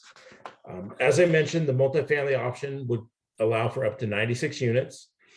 We feel that that's consistent with the adjoining multifamily use to the south, to the west, and to the east. It provides much needed attainable housing options in the area, and the infill location for the multifamily is supported by numerous goals and policies of the Reno Master Plan. The development standards are included or been updated to ensure that the project properly relates to the existing properties and built environment, and I'll detail a little bit more on that in the upcoming slides. So this is the proposed site plan, and I heard some comments earlier that there was access proposed directly from the dog park, and that's not correct. Our access, we are proposing one from Mountain View Drive and one from Beck Street coming in through the existing multifamily project. The dog park that you see, if you can see my cursor, is here on the east side. There's no direct access to the dog park proposed, either vehicular or pedestrian. Pedestrians from within the project would be required to come out and walk to the dog park. And as these buildings are placed, you can see this will make more sense on the next slide. We have a mix of 1, 2, and 3-story buildings. They've been designed so that we don't have 2 or 3-story buildings directly adjacent to single family homes. We try to cluster the primary development internal to the site to help address some of those adjacency issues. And I think the following slides will demonstrate that. So this kind of gives you an overview of kind of a three-dimensional view of what's proposed. This is Beck Street coming in here with the existing multifamily to the south. As you can see, the primary units are clustered there. Here we have two-story units, which are set well back from the adjoining multifamily. And then these buildings here are actually single-story buildings adjacent to the existing single-family residences. The kind of the purpose is that to ensure that the privacy of those existing residences is protected and clustered the kind of the main intensification of the site internally, not at the periphery of the site. Some amendment considerations. Obviously, the demand for assisted living has plummeted due to the pandemic. As I think many of you saw, the kind of the overall character and design of assisted living facilities has fundamentally changed based on the pandemic. Unfortunately, for better or for worse, the overall design of how an assisted living facility functions nowadays has been changed by COVID. And this project was adopted prior to the pandemic. The lessons that we've learned from that really make it not necessarily viable anymore for that sort of use. Demand is actually down for assisted living based on kind of what has evolved from COVID. The other thing, as you all know, Reno's in a housing crisis at the moment, and the PUD was adopted prior to that. So I think this adjustment really reflects real world conditions that are occurring now within our marketplace. A detailed traffic analysis has been completed. The application and some of the comments that were noted earlier referenced an older traffic study. Since then, the traffic has been updated and all the intersections and roadways function above adopted standards. And we do have representatives from Headway Transportation on the call that can address any specific traffic related questions. Once again, the infill location is supported by numerous city goals and policies in terms of providing housing within walking distance of everyday services, within walking distance of transit. It really is a facility that if you didn't have a car, you could live there and still meet your everyday needs. And the PUD and standards, once again, ensure a site-sensitive development approach. We lock in those setbacks, the restrictions on height, et cetera.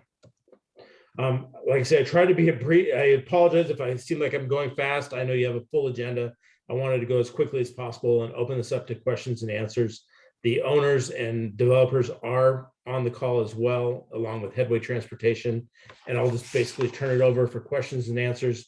We want to gather some input tonight, and then we'll address any concerns come up tonight in a neighborhood meeting as well. So thank you for your time, and I'll make myself available for questions. All right, thank you, Mike. So any board questions?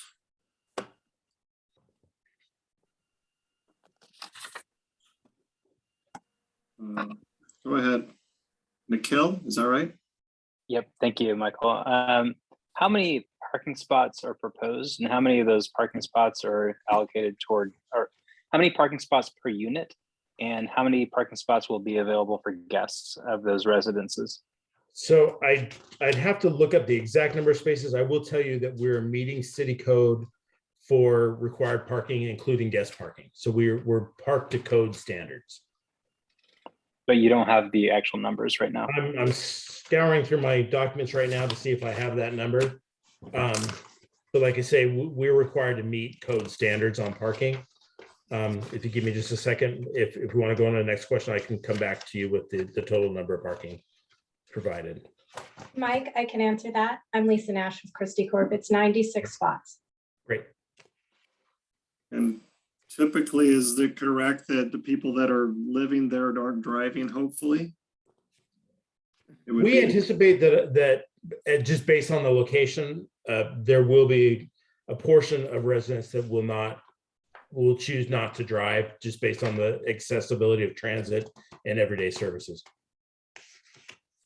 So you have we're not requesting any variance to parking standards. You'd have employee parking, visitor parking, correct?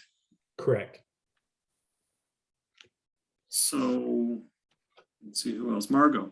Next question. Yes, first of all, are these one bedrooms or are they senior living? I mean, what are you looking for and what are the size of those one bedrooms? These are essentially market rate apartments. So there'll be a mix of 1, 2, and even 3-bedroom apartment. But what are the size of the one bedrooms? Lou, are you on the call? Can you address what the anticipated unit size would be? I am trying to add a Lou to as a panelist, but I'm not sure if Lou's not seeing you. Let me try again. Lou, you're gonna get a message to get promoted.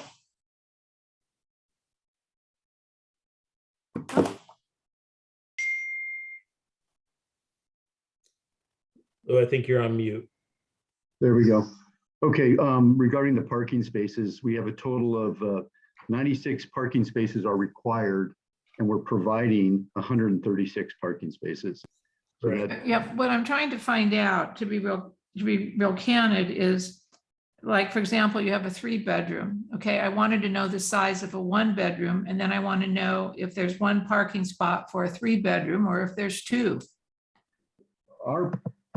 the way we typically would design this is that we would have 1 per bedroom and then accommodate with additional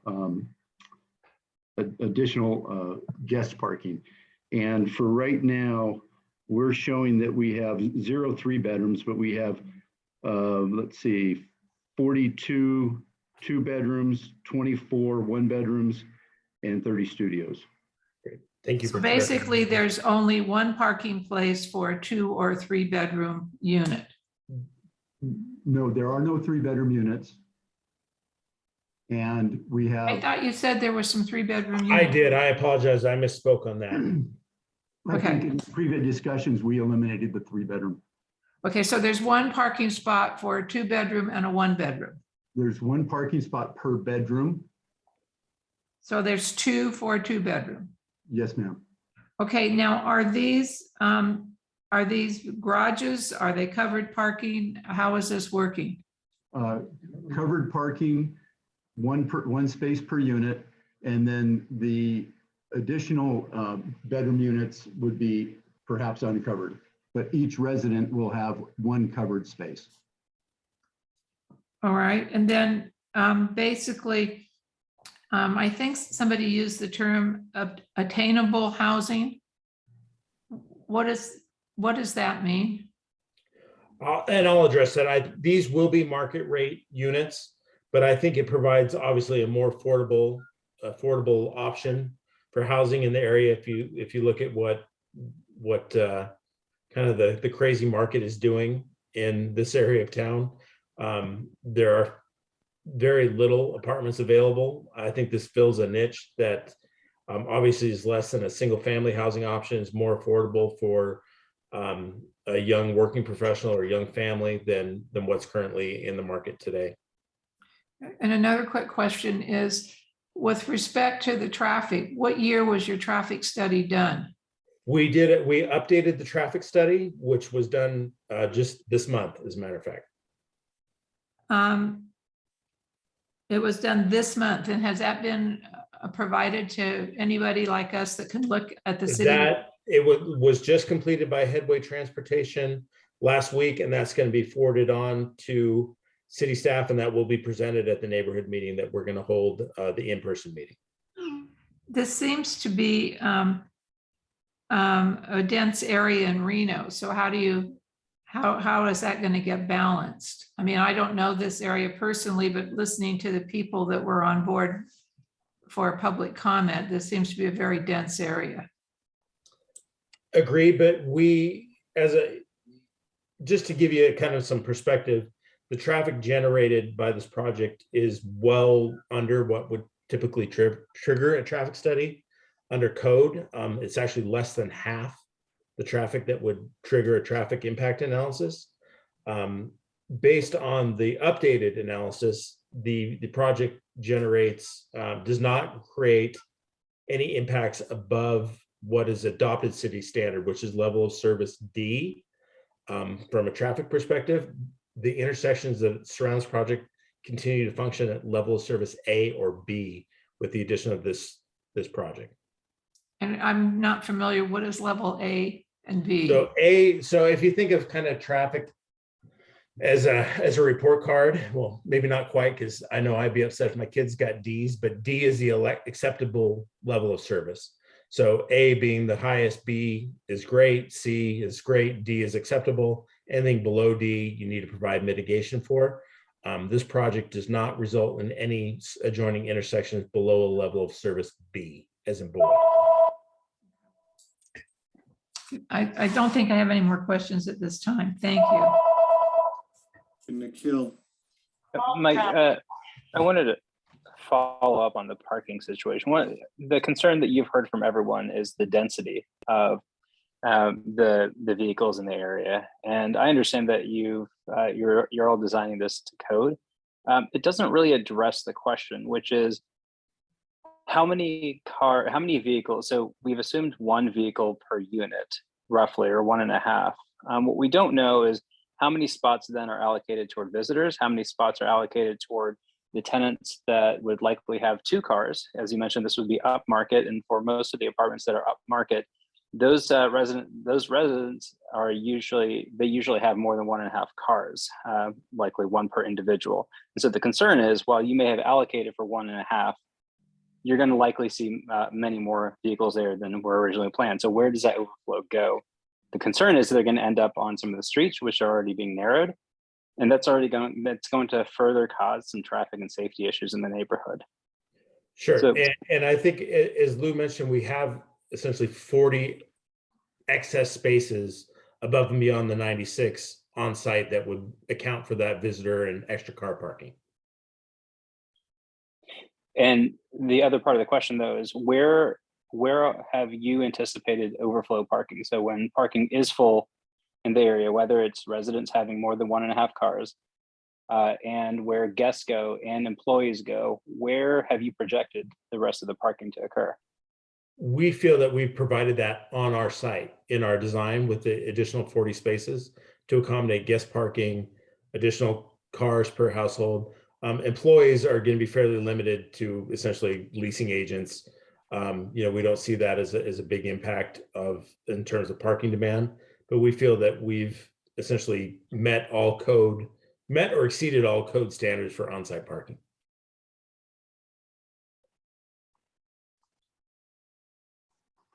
Hey, Margot, you still have your hand up. Do you have another question?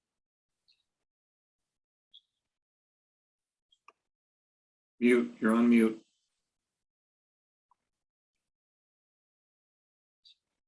Mountain View, if I have the right site in mind, is by the park, and it goes up that hill, and it's a very, very narrow road. Am I correct on that? Correct. Okay. The turnout should be then probably onto Lakeside, wouldn't it? It seems like the access from, I don't know the directions. This is a little hard for me. It seems like that road's very narrow, and I don't even know, I don't think there's 2 lanes there. So is it going to be a one-way street? Is it going to be? So as proposed, we have an access on the Mountain View and another access from Beck Street that actually connects down to Lakeside. Right, but why we wouldn't? would let Dylan address. Yeah, but why wouldn't your main access be onto Lakeside versus these other areas? I'm going to actually defer the access questions to Dylan, since Dylan's with Headway Transportation. They've analyzed those access points. I think just from an overall flow in and out of the site, that was felt to be the most appropriate and most efficient in terms of the access. And you're going to add 90 some Dylan, odd. I don't know if you have anything to add to that. I guess I'm just seeing in my mind 90 some odd cars, and I don't see it working, but that's just my conceptual mode on there, because that's a very, very narrow street. Can you all guys hear me? Yep. Yeah, we need 2 accesses for fire code. So you do need 2 points of access. One's on Lakeside and Beck, and then the other is on Mountain View. Will these be one-way streets? No, they're 2 access driveways. Right, I know, but it's one Fire gonna code. go one way and one another way, like up the hill or down the hill on the one narrow street.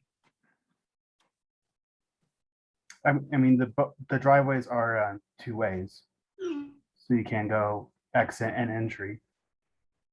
Well, how are you gonna get 2 lanes out of this area on Hillside? I'm talking about the driveway on to Mountain View. You can go entry and in and out. Why would you have, this is not making sense to me. Why would you have Mountain View be a main access when it's so narrow? I mean, you're gonna come in and out, I guess, of Mountain View? The project has to provide 2 points of access. I understand that, but And that's one. why wouldn't one be more important than the other? You need both of those accesses, not just one. I know that. I don't have a problem with the one, but you need to have a main access, don't you? Yes, and the main access is proposed as a south leg of the Mountain View and Audubon intersection. So that which is here, The which project is, has nothing to do with, it can't control the width of Mountain View Drive. It's coming adjacent. Said, are to you that. finished? Nope, unfortunately, my ass is beginning to hurt.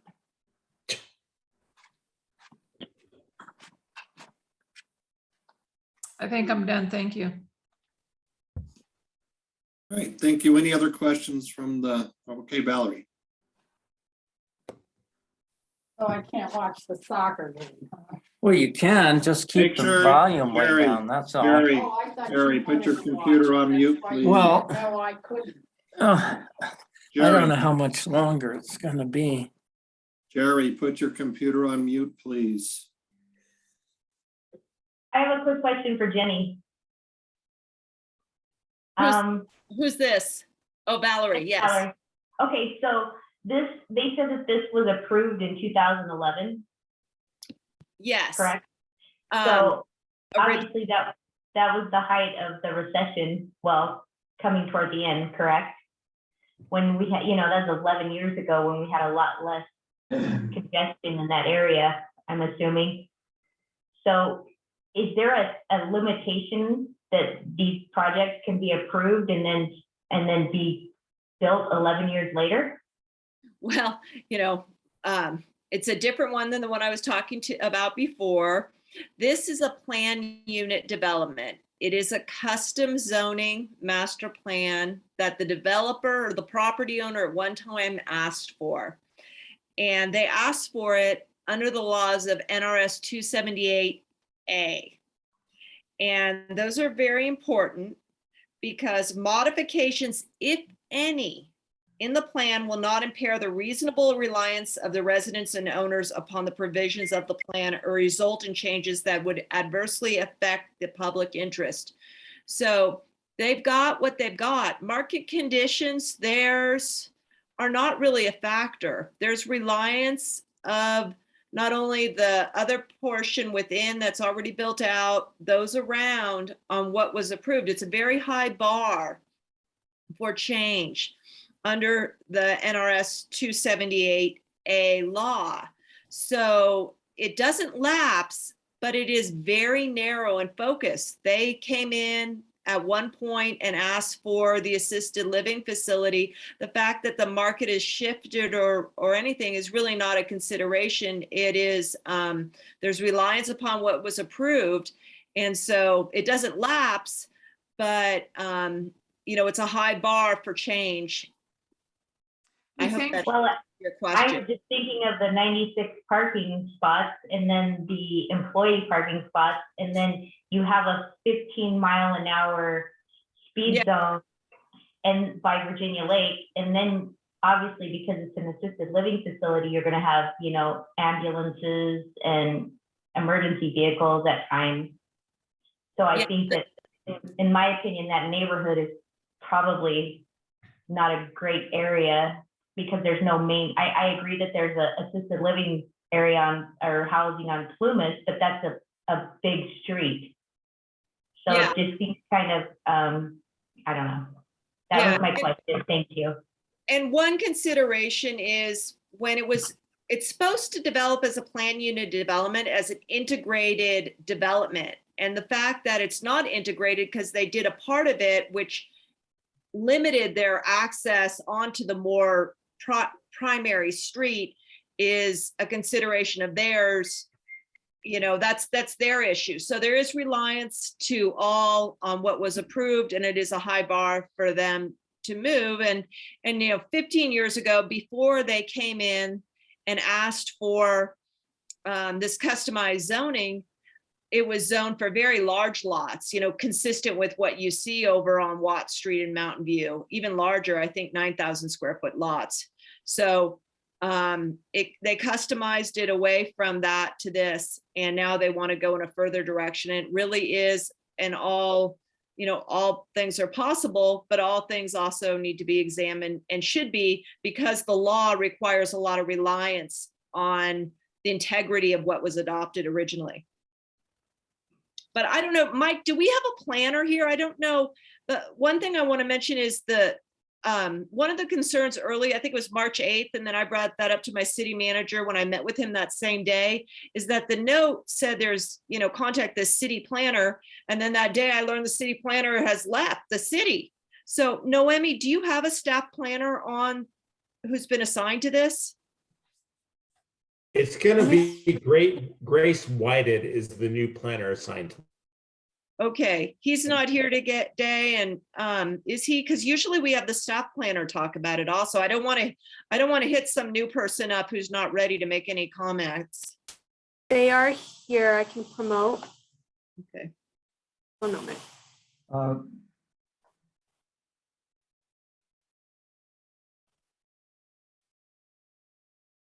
Can I speak? Yeah. Go ahead. Jenny? Yeah. Hi, this is Mike Ochoa. And I've been listening in, and I just wanted to say something. And that is, when we worked with the community for the assisted living building, we were really proud of that building. We spent, $1.8 million on the land. We spent another $1 million on plans all the way to permit. And, we ran into a problem when COVID hit.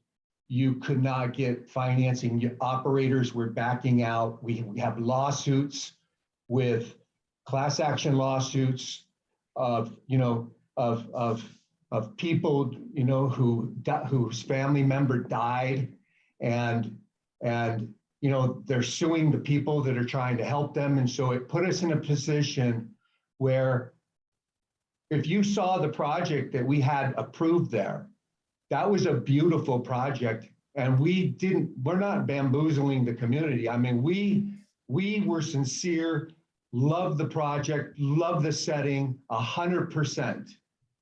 But now with COVID, it's just not going to happen.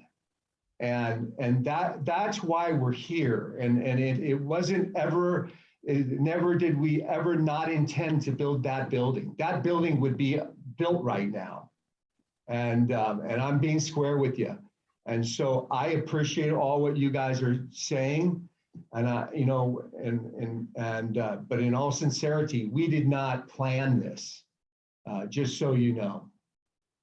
I appreciate that, but really the factors are the otherwise. Let's get Brooklyn, because I guess he's the staff representative. And then Mike, let's run through the public comment. I'm going to ask that this come back in April. I think the confusion of the public knowing who to talk to on the staff was very disturbing to me, because I've never seen that before. And I think when I'm getting bounce backs from emails, that's a problem. We'll go to Brooklyn, and then Justin Ross has a question before we go to other public questions. Good evening, everyone. Brooke Oswald, Associate Planner for the record. I want to briefly explain what happened and why we've had sort of the confusion in that noticing. One, that noticing is a courtesy notice. That's not an official notice. That is a notice to get public input and start to provide input and questions. So it's not a official noticing required by NRS or any Reno Municipal Code. What has happened there is, as Jenny Breck has, Councilmember Jenny Breck has mentioned, our development services has seen staff turnover. We had someone took a new position with Washoe County School District, and that case was reassigned to Grace Whited. What had happened in that time is that the notices had gone out with the original planner, Kyle Chisholm's email on that. And when he left, his email was turned off as was employees left, and which created that gap in having no one to talk to. That email's been reactivated, and what it does is direct you to our planner of the day line, who can address questions or comments on that. The next, the official notice that you'll see will be 10 days prior to the hearing date, and that will have Grace Whited's phone number on that and contact information on that. This case now is not scheduled for April. It's currently tentatively scheduled for the May 4th Planning Commission hearing. That would give time, as the applicant's representative mentioned, they are willing to do a neighborhood, in-person neighborhood meeting. They have the option of coming back before this board and presenting once again, providing additional information on that. Any additional questions on sort of noticing timelines of hearings or anything like that? Thank you. Justin has a question. Justin Ross. Thank you. I just want to double check some numbers. You said that there were 30 studios, 24 one bedrooms, and 42 two bedrooms. Yes, that's correct. That's correct. All right. It's a total of 96 units.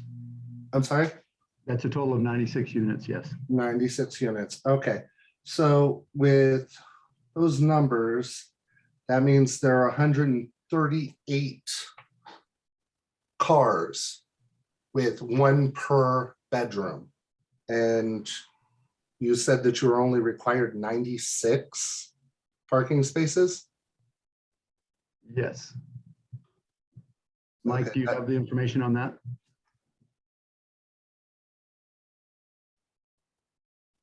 Sorry about that. I didn't realize I was on mute. That's correct. So the way the code reads is that not every unit, not every bedroom requires one space. So we are actually overparked per code standards. Per code. Correct. All right.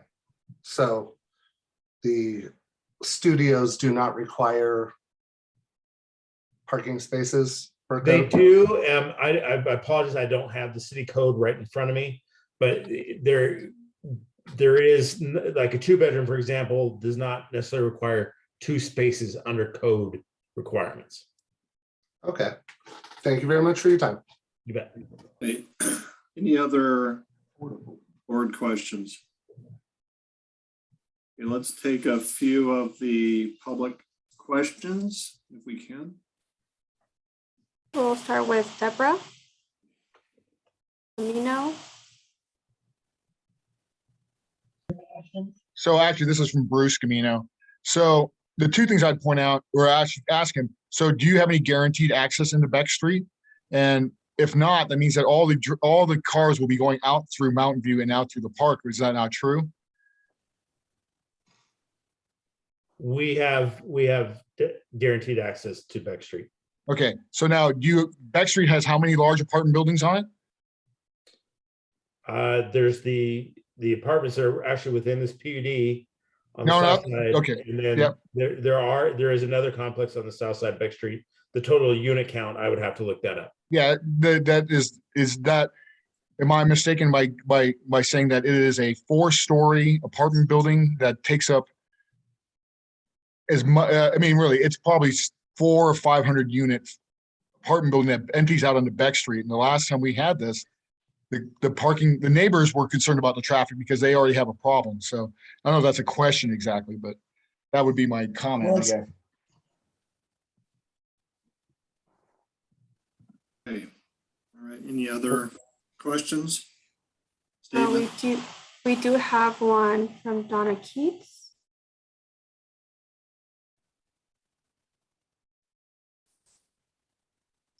think I'm here. I hear you. Okay, Lou, I guess I can say your sincerity shone through. I know that's all true, like as we've discussed, times changed, but I have to reiterate, that's really not our problem.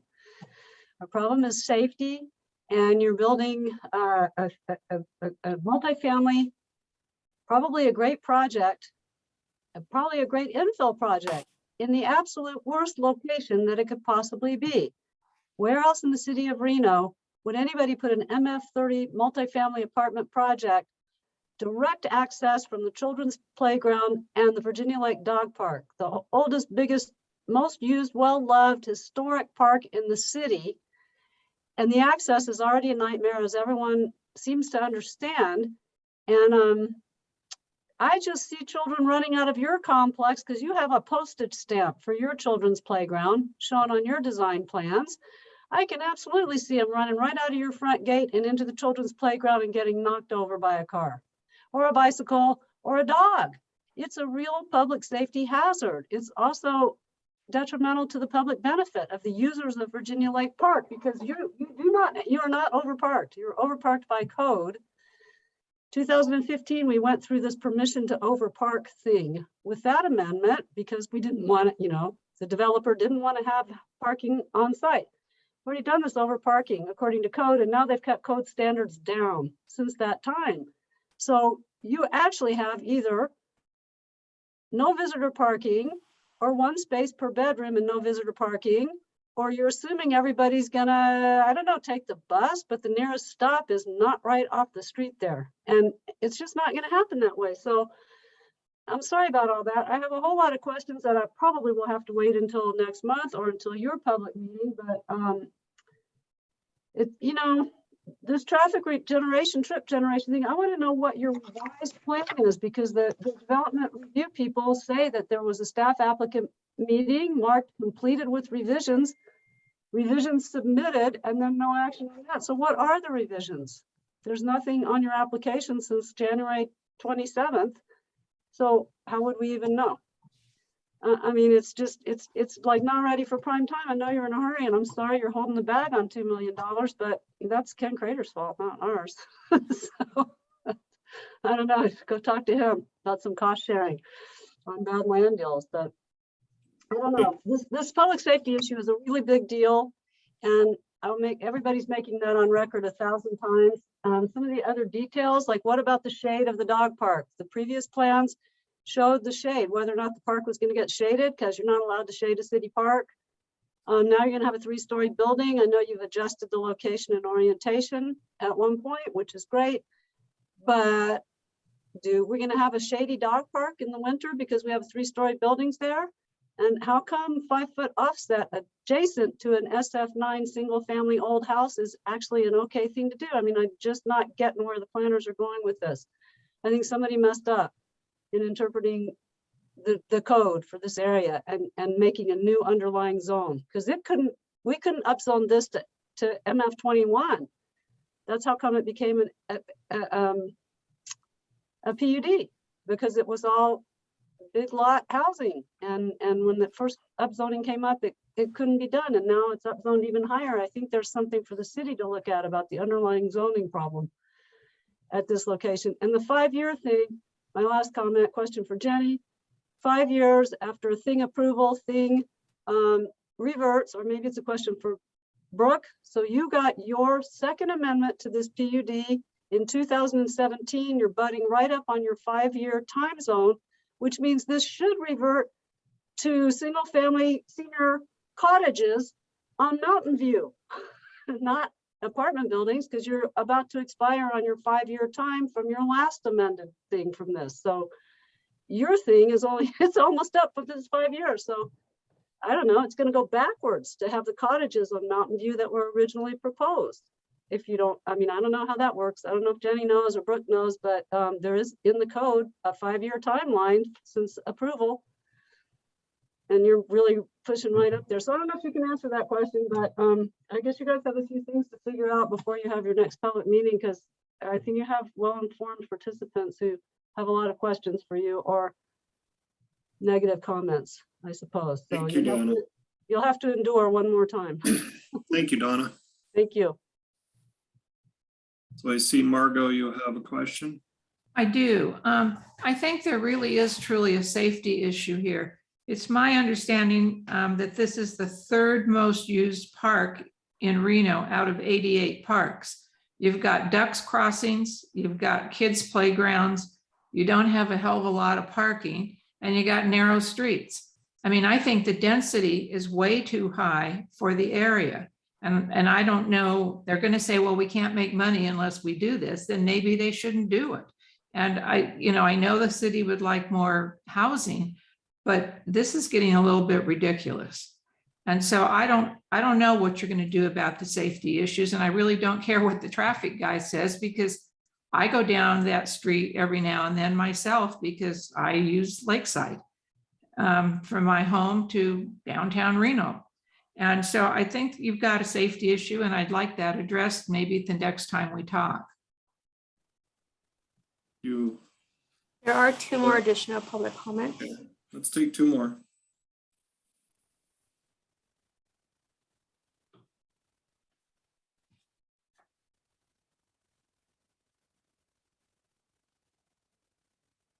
Who's first? That's Greg and Amy. Joanne. Greg and or Amy, can you hear us? Can you hear us? Yes. Yes. Okay, great, because we couldn't get connected last time. So I just want to make a couple of comments regarding the safety in the park, and we've talked about it. Thank God for Donna. I appreciate everything Donna does with everything. But from what I heard today on these 1 bedrooms for the park, and I just want to confirm, and they're saying 42 2-bedroom units, 1 parking spot per bedroom, and 24 1-bedrooms. So that gives us a total of the 2 bedrooms, 84, and the 24 1-bedrooms of 24. That gives us 108 parking spots. They're allocating 136. So 108 from 136 gives 28 parking spots left for employees and guests, and does not take into consideration any parking spots for 30 studios. This is completely ridiculous. There's no parking. The only way to go park is on Autobahn. Autobahn is where all the parking needs for people using the park there. Like Donna said and everyone else say, it's completely unsafe to have that. The second thing I like to make an argument on, no overflow.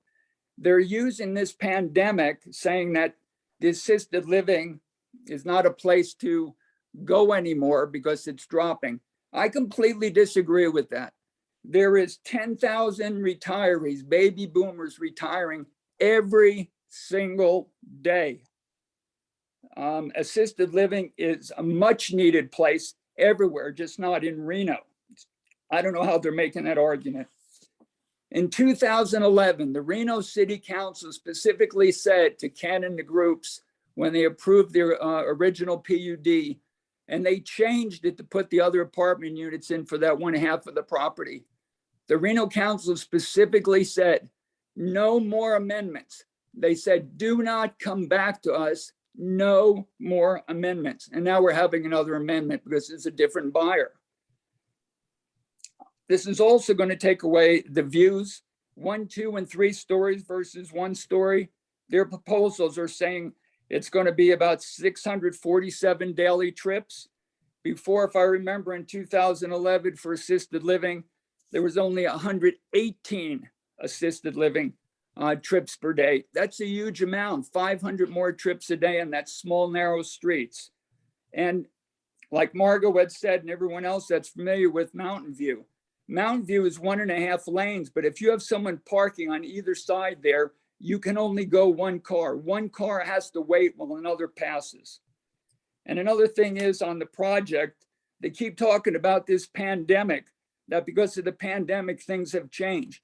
Well, their old project, when they changed it, was dropped well before the pandemic. That's all I have to say right now. Thank you. Thank you.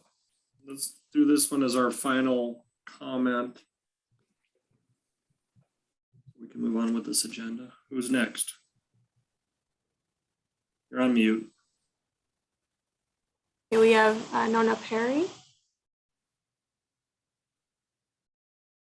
Can you hear me? We can. Okay, thank you. This might be a future thinking question, but are all of the new apartment buildings, subdivisions, are they all going to require a certain amount of EV charging stations? It seems like people should be thinking about that now instead of later. Everybody now wants to buy an electric car, and all those vehicles, some of them can probably reach their units, but if it's 2 or 3 stories, they're all going to have to be charging out somewhere on a parking lot. And I just think it has to be addressed. Thank you.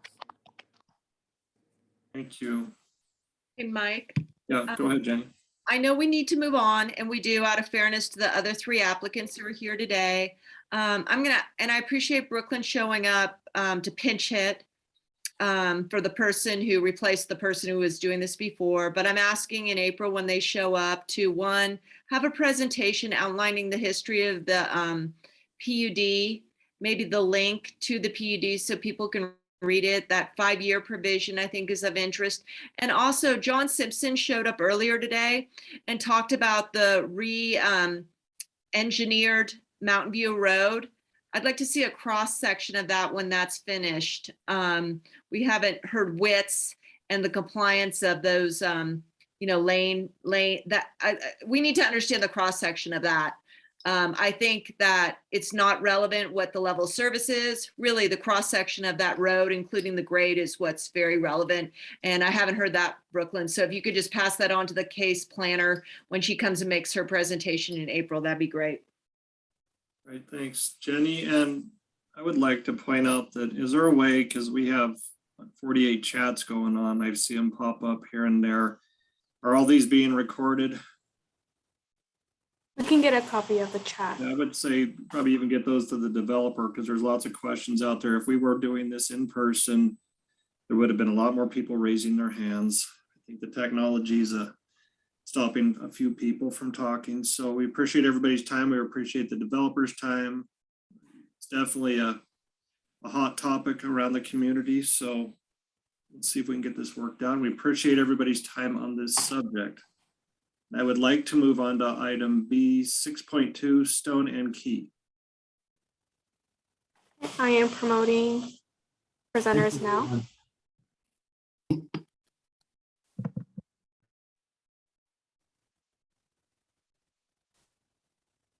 Can everybody hear me? Yes. Perfect. Let me share my screen.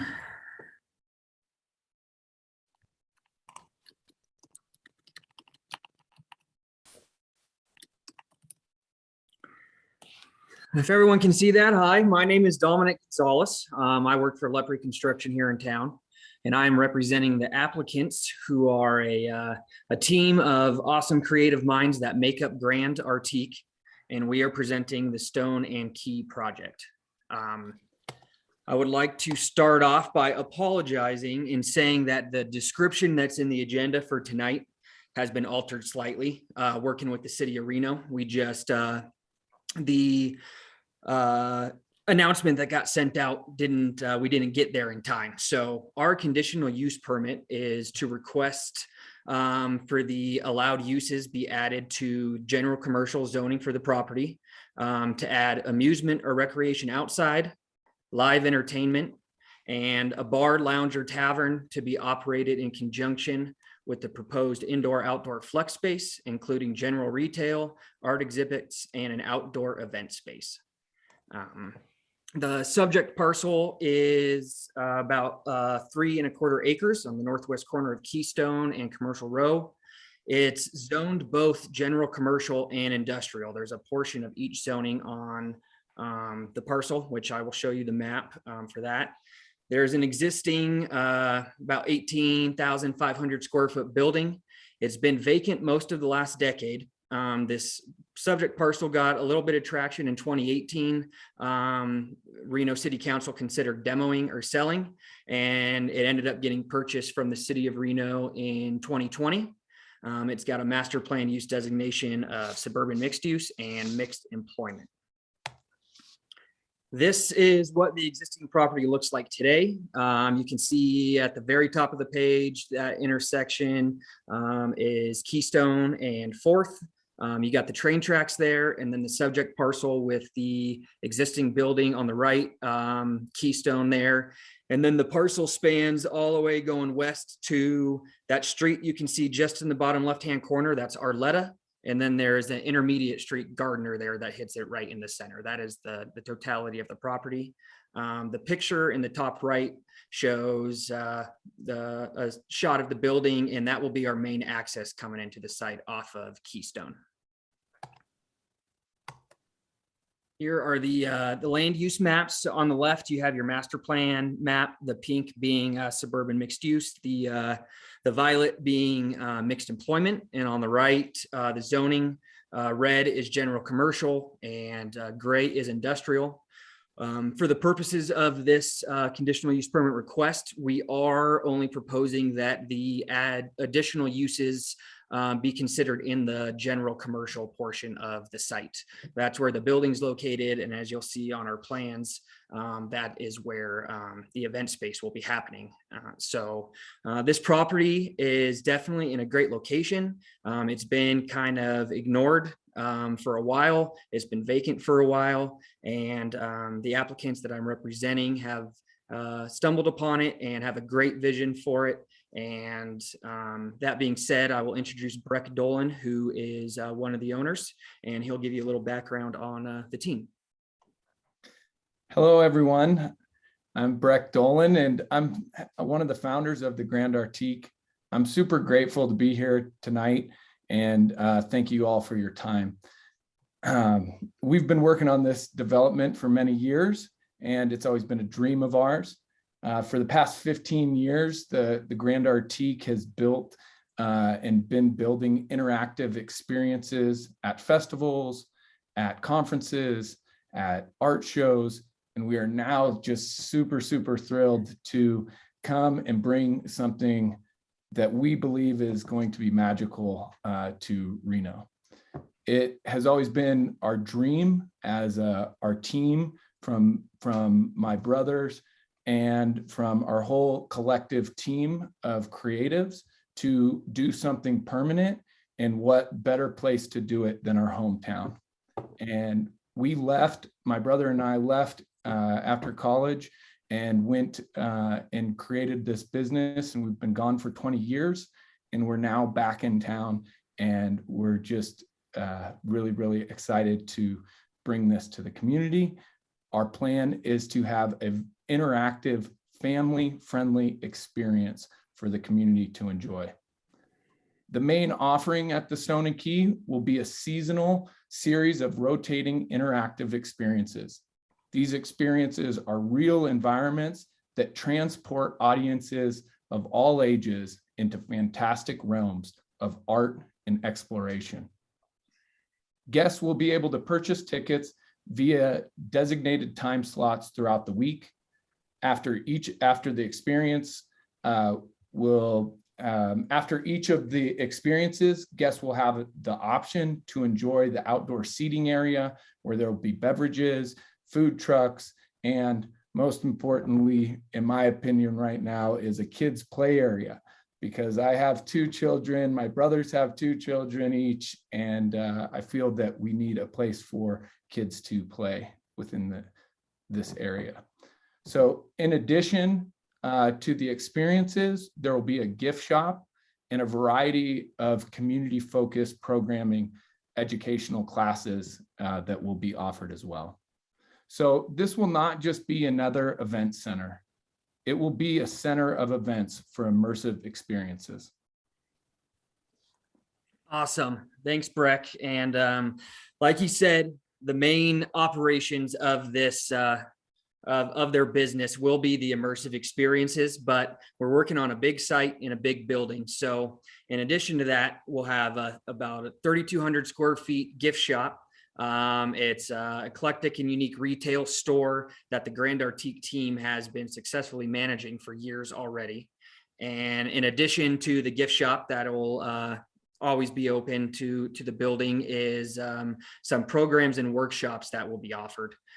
Instructional art classes, acting classes, craft workshop classes, dance classes, a lot of different community classes that will be offered by both the Grand Artique team and also hired professionals, and at no specific age group, and also for parents and children. This is a shot of the Grand Artique retail store down in San Diego that they had up and running for quite a long time. So in order to give you guys a better understanding of the operations and what they want to do, we broke in their business model into tiered events. And so in tier 1, that will be the normal operations consisting of the family-friendly experiences, hosting up to 60 people per hour throughout the building. You come in, you buy a ticket, you walk through, and then you leave, or we have a designated outdoor seating area where people can hang out, food trucks, we'll have drinks, and we estimate that there will be anywhere from 20 to 150 people throughout the building, constantly moving, coming and going, hanging out.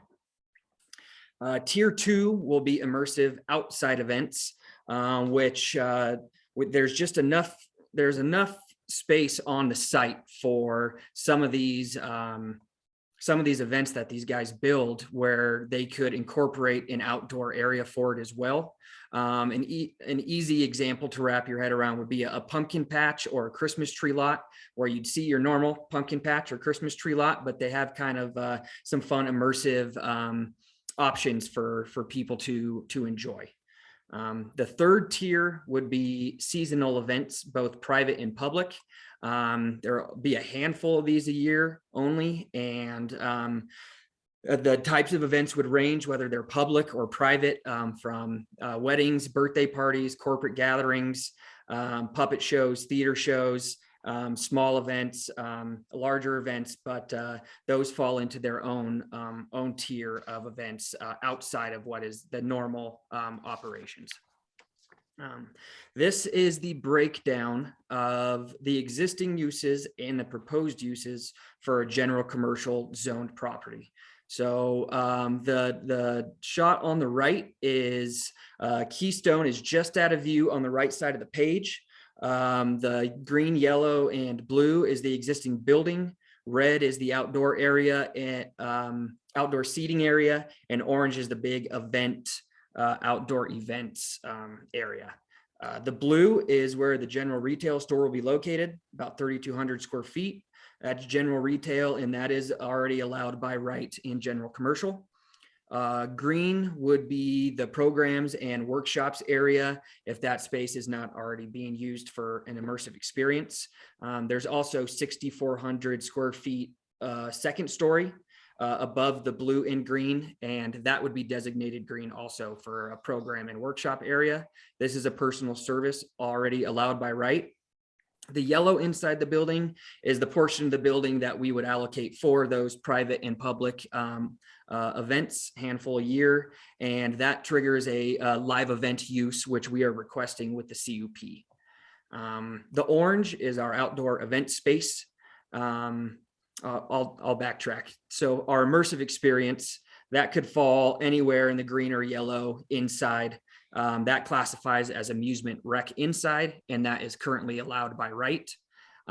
If we were to incorporate that to something outside, that would be amusement rec outside, and we're requesting that as part of this CUP. The bar area is in red. We've worked with the city of Reno now on this for 3-4 months, telling them our business plan, telling them our ideas, dialing in our application and information that we're providing. And we really wanted to provide an amenity to people coming and enjoying a ticketed experience. And that is the area in red. The best way for us to do that was to request a bar use for general commercial. And that is why we're including this also in the CUP request. If an outdoor event happened to fall on the Christmas tree or pumpkin patch realm, that's already allowed by right. If it got into more of a live entertainment type event where there was some seating outside, people roaming around, that it is another reason why we're requesting the live entertainment use as part of this CUP application. Breck, if you want to jump in, but this is a render that we put together as the potential and the vision of what we could see happening on the site. And this is where I get really excited, because you can see that we have plenty of parking down. This would be a one-way street coming in off of Keystone to limit exiting off onto Keystone, because it's such a busy street. We feel that, and parking feels that the coming in on a one-way and exiting on Gardner Street would be the best option. And there's plenty of parking that we plan on putting in this back 40 of the 3.2 acre lot. Yep.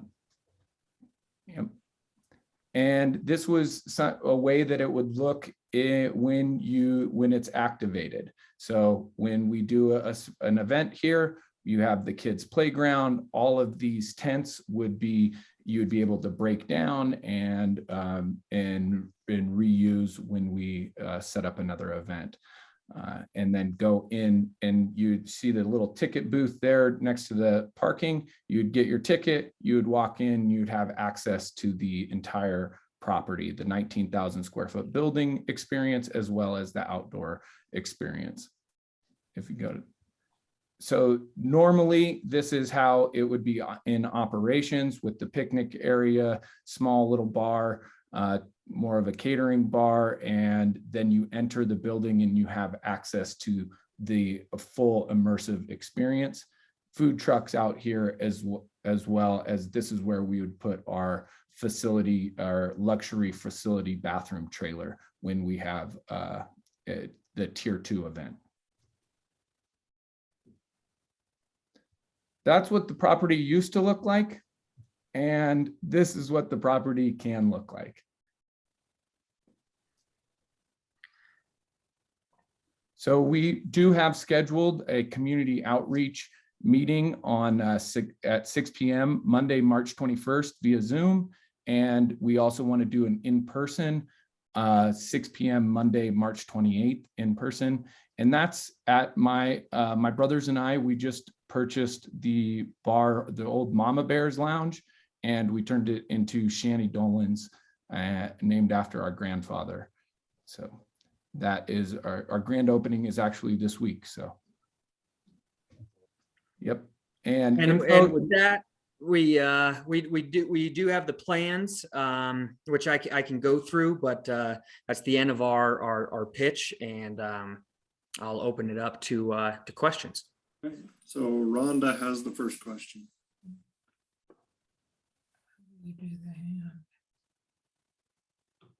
You're on mute. Take yourself off mute. Try it again. Yeah, sorry about that. Is any part of this going to be accessible without a ticket, for instance, the food trucks or anything else, or is the entire thing going to be ticketed? We envision the entire thing being ticketed. That you enter the site. We have pedestrian and bicycle access off Keystone, and then you can see the parking in front of you. So we find it hard to envision walking off the street and going right up to our catering bar. It all kind of ties into the whole business model. You're going to show up there for either an indoor or outdoor event. You're going to buy your ticket, and then you're going to be able to enjoy the amenities at the, as part of that experience.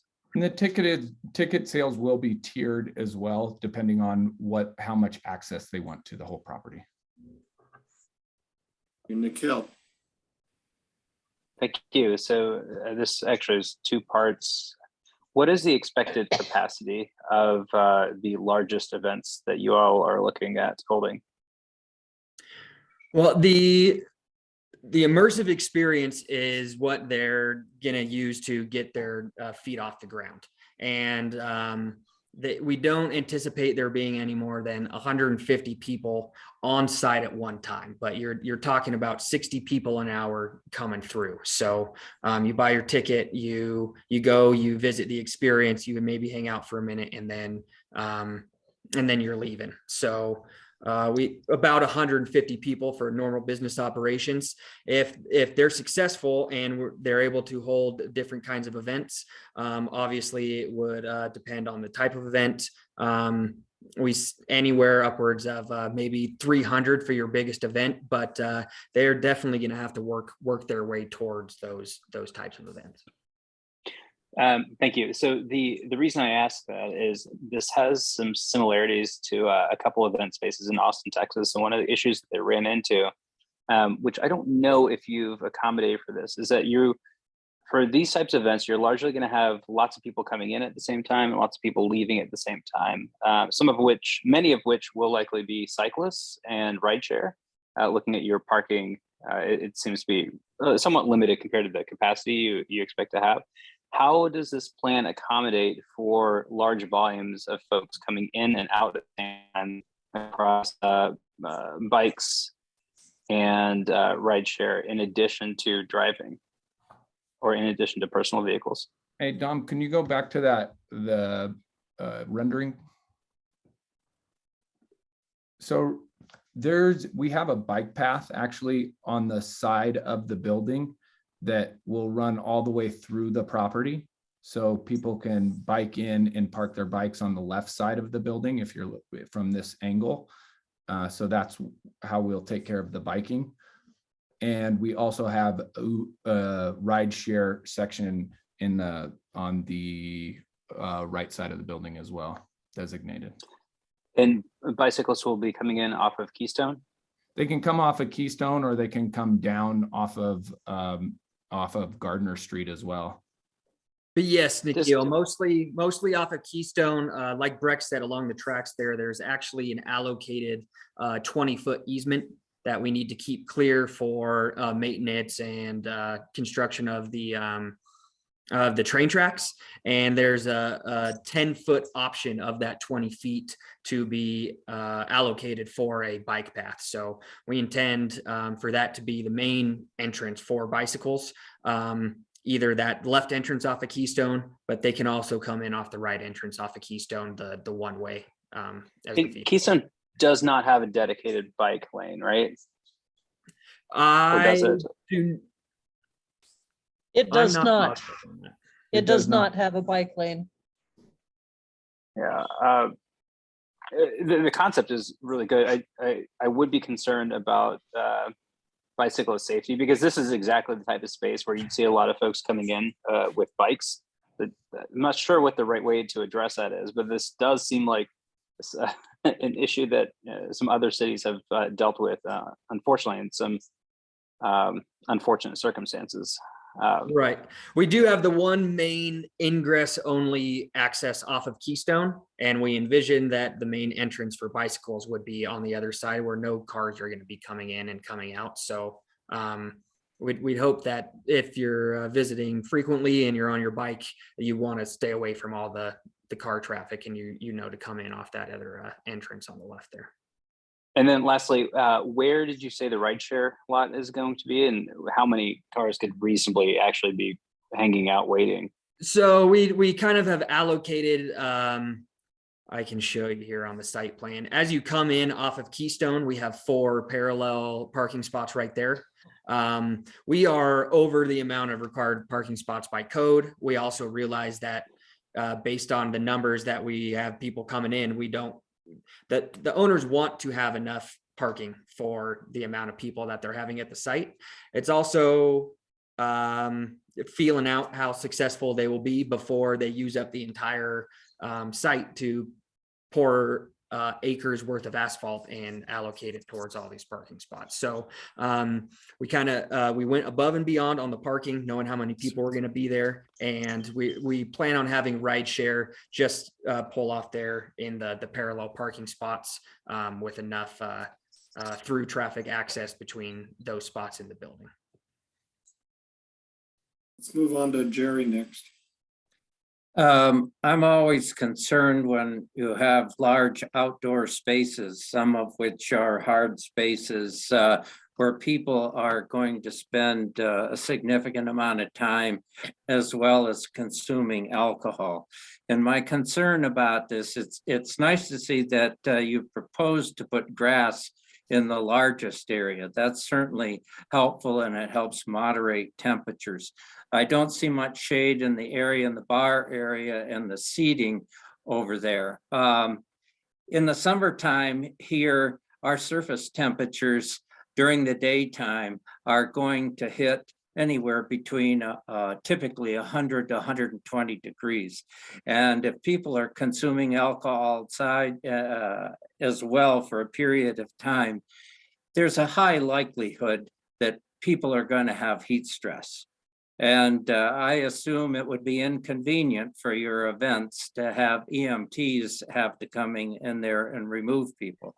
So it seems to me any outdoor space needs to account for the heat conditions in the city of Reno during the summer months, especially.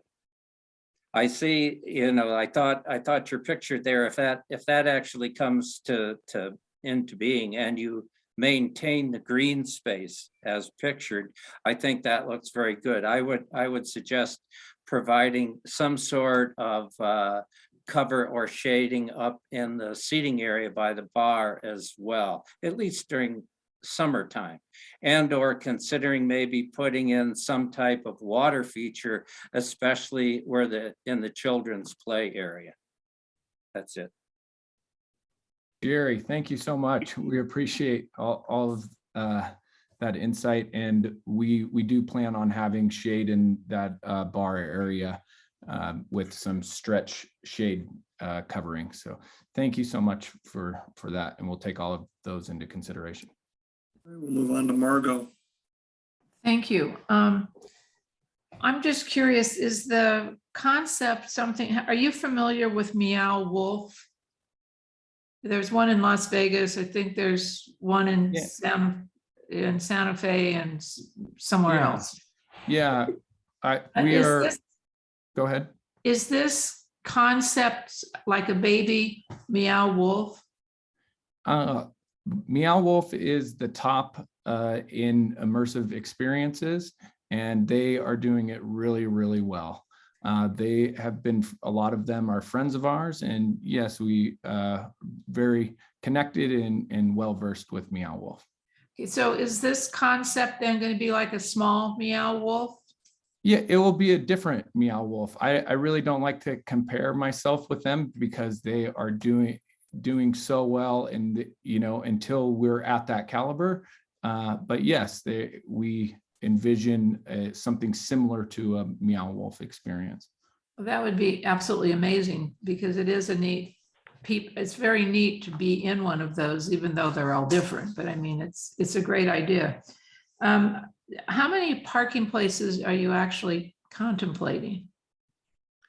The current plan shows 73 parking stalls. And my last question is, what hours would you be open? We are requesting that the hours of operation fall within what is allowed by right now, which would be 7 a.m. to 11 p.m. So 11 p.m. being the latest that an event would run, whether it was an immersive experience or a seasonal event. Quick question for you, and I'm trying to figure out where this is.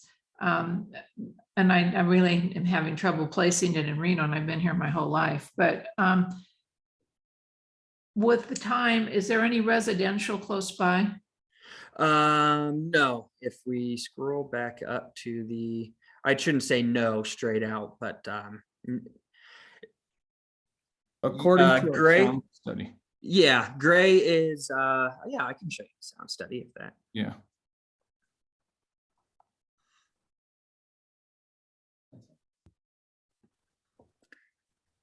So the zoning map that I showed above, there's no residential uses that are adjacent to the property.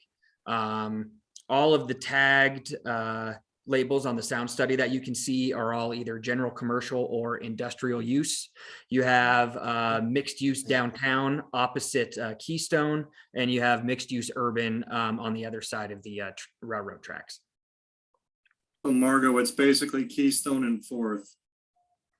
Just to the north of, just on the north of them, on the other side of the railroad tracks, is that Maverick.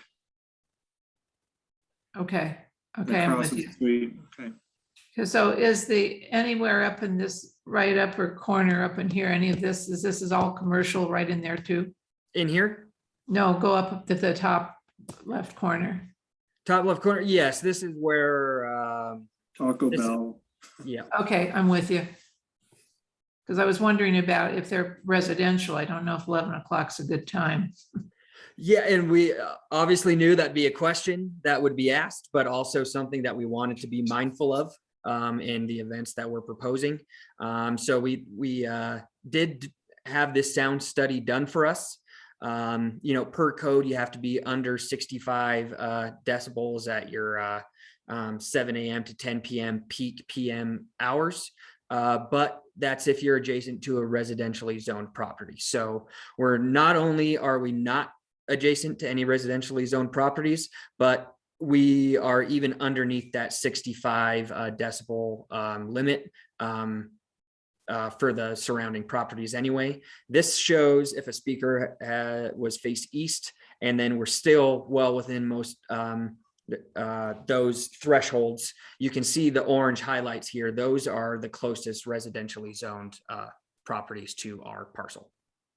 Thank you. Okay, we'll go back to Jerry. This it's not on this particular, it's a very interesting picture that you show here. I was just curious, maybe Jenny knows, was something like this prepared for the Neon project? There is something similar, I think, but you know, sometimes these things all, you know, they're a new thing and they're going up in different places. Like over in Sparks, they have an outdoor amphitheater and the neon lines coming through for one, and this is that thing. I think it's just a new use, or these gathering spaces that are pretty flexible, indoor outdoor components. I will say that when the city council was selling this property, I really did argue and was successful in reserving that bike easement, because that's a route that goes all the way out to Dickerson and Oxbow. So I'm glad to see it's going to work in someone's plan. Yeah, thank you for putting that in, Jenny. Right, any other board questions? Any audience questions? At the moment, no one is raising their hand. If you have any questions, please raise your hand and I'll allow you to speak. No questions at this time. All right, thank you. Thank you for your time on this project. Good luck with it. Thank you, everyone. Thank you, everyone. Yeah, I appreciate it. We're going to move on to item 6.3, 85 Keystone Avenue specific plan district. This is very close to the other one.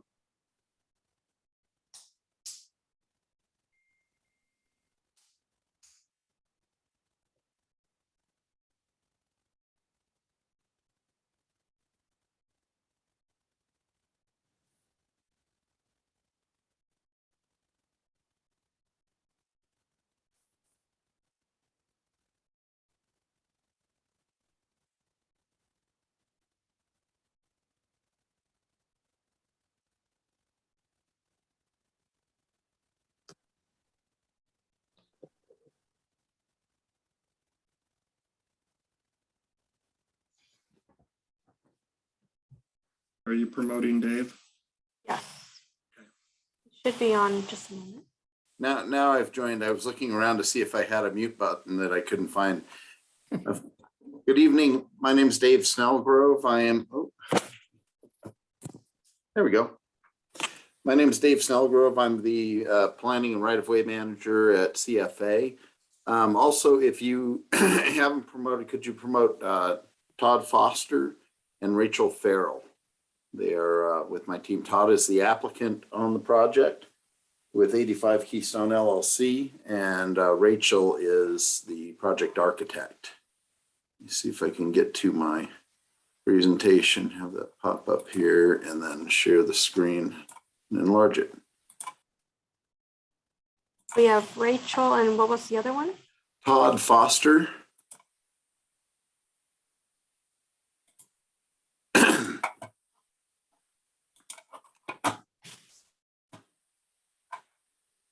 Okay, so yeah, you're correct, Chairman Ginsburg. This is just a couple blocks south of the last project that you saw. The last one was up close to the railroad tracks. We were down at the corner of First and Keystone Avenue.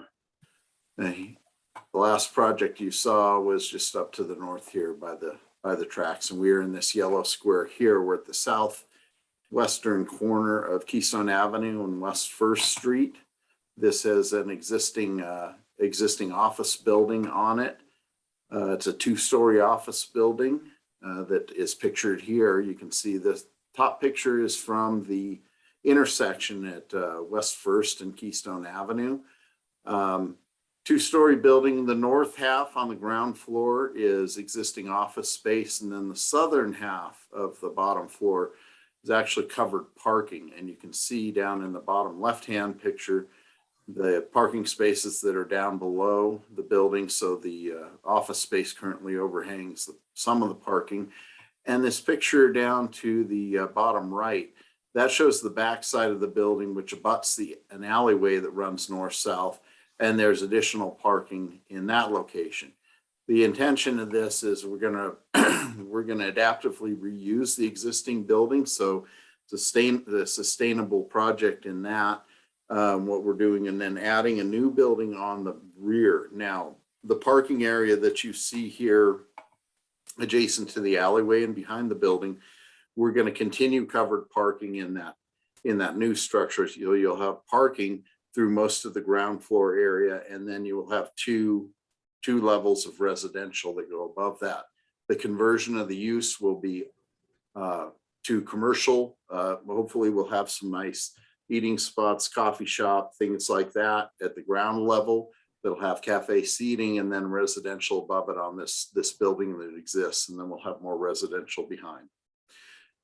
This is an aerial view of the site. So this existing 2-story building will remain, and it'll be updated on the exterior and repurposed. And the new building will go over where the existing surface parking is, with parking remaining at the ground floor level. Rachel Farrell with Cathexis Architects has been working on different plans. This is a view of from the Keystone Avenue side. You can see West First would be on the left-hand side of this image. You can see the existing building in the front. And what I want to point out, this upper area here on the upper northern part of the area, that would be a rooftop amenity that would be in association with the residential uses. Because we're working in an urban environment, we've got to be a little creative in terms of how we provide amenities and open space areas. Because at the end of the day, we won't have a lot of remaining open space on the property that would be traditional.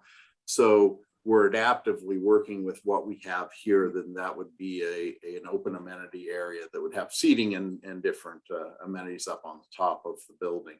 Again, that would be for the residents that live in the first floor of the existing building and the top 2 floors of the proposed new building to the east.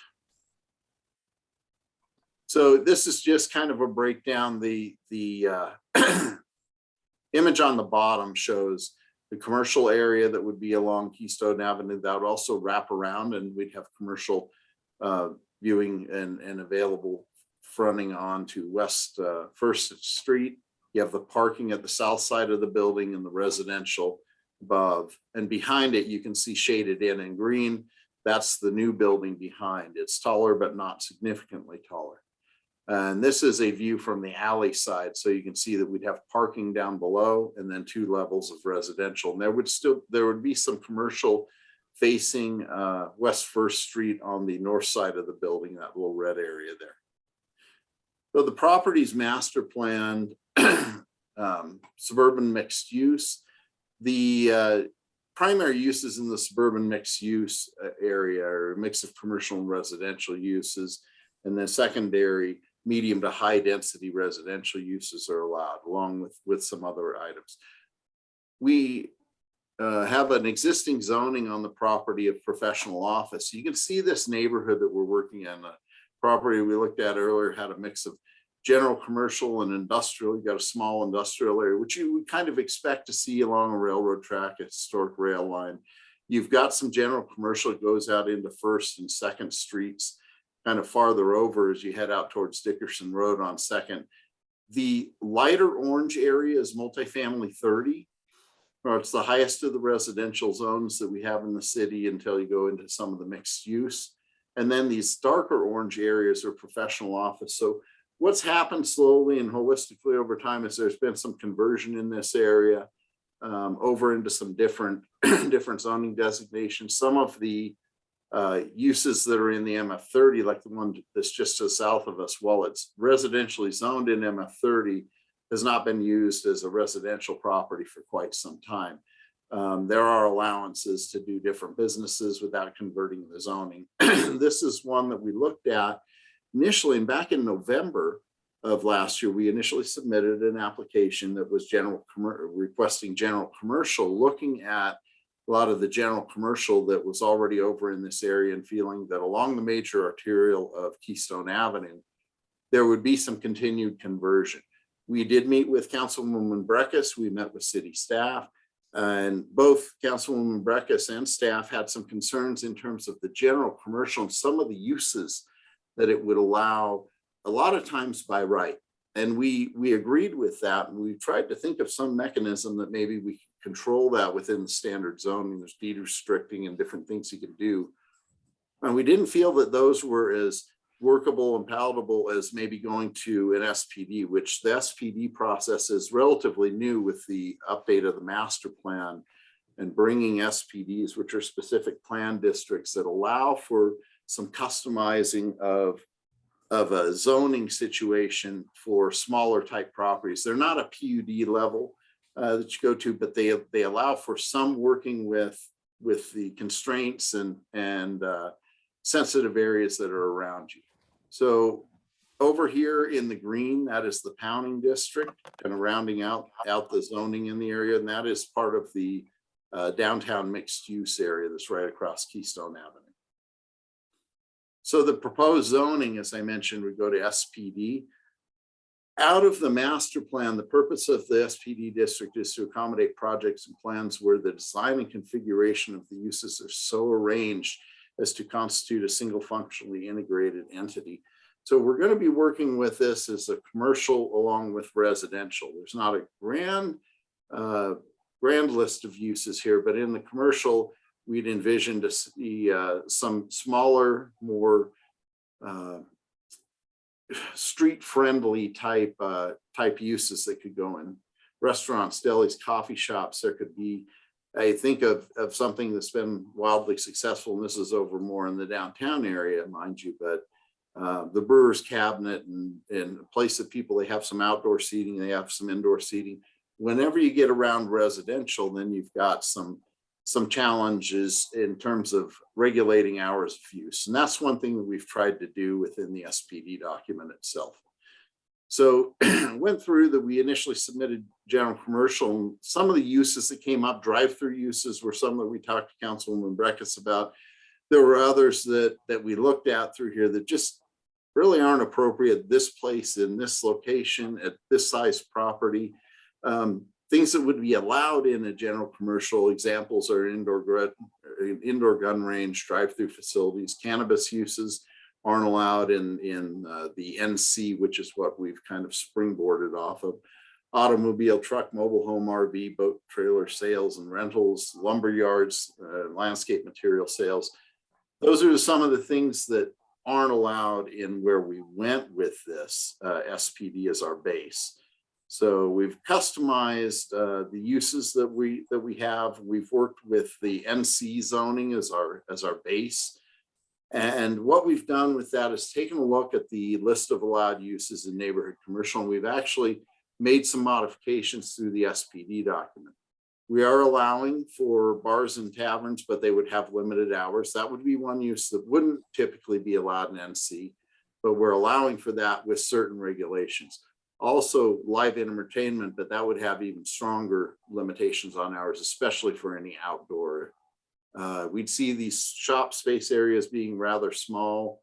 And if you had somebody that was playing guitar out on the patio in the SPD document, they have to stop by 8 p.m. outside and they'd have to stop by 10 p.m. inside. We'd still allow, we have gas station that would still be allowed in here, but that would require a conditional use permit, and non-residential uses operating between the hours of 11 p.m. and 6 a.m. kind of standard city code. Specifically prohibited uses that we called out that are allowed in NC, but we said, no, we don't want to have those. Auto service and repair, commercial cleaners, communication facilities, equipment only, mini warehouses, plant nurseries and garden supplies, outdoor storage, and that would be as an accessory use. Any drive-through facilities we're disallowing. And then live entertainment between the hours of 8 and 7 a.m. We went to 7 a.m. because the code starts at that time. I think the code might start at 6. I don't think that we'd have any live entertainment, and there really wouldn't be much of a demand for live entertainment earlier in the morning. A lot of these are subject to change. If you have any comment on them, we'd appreciate any input that you have. So what you have here on the screen, this is a list of all the uses that are allowed. And this is where I really hope that we can get interactive with the board members here. If you're looking through this, I've looked through this a number of times, and there's some that I go, maybe, maybe not.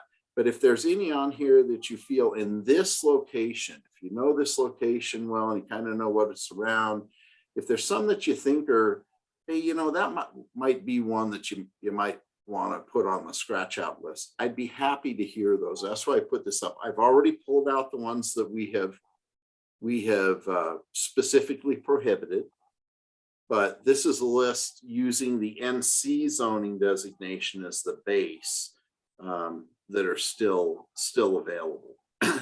So I'll leave that up just for a minute before I go on to my next page. Are there any, while I'm on this part, are there any that anybody sees that they go, oh, that might be a question mark one?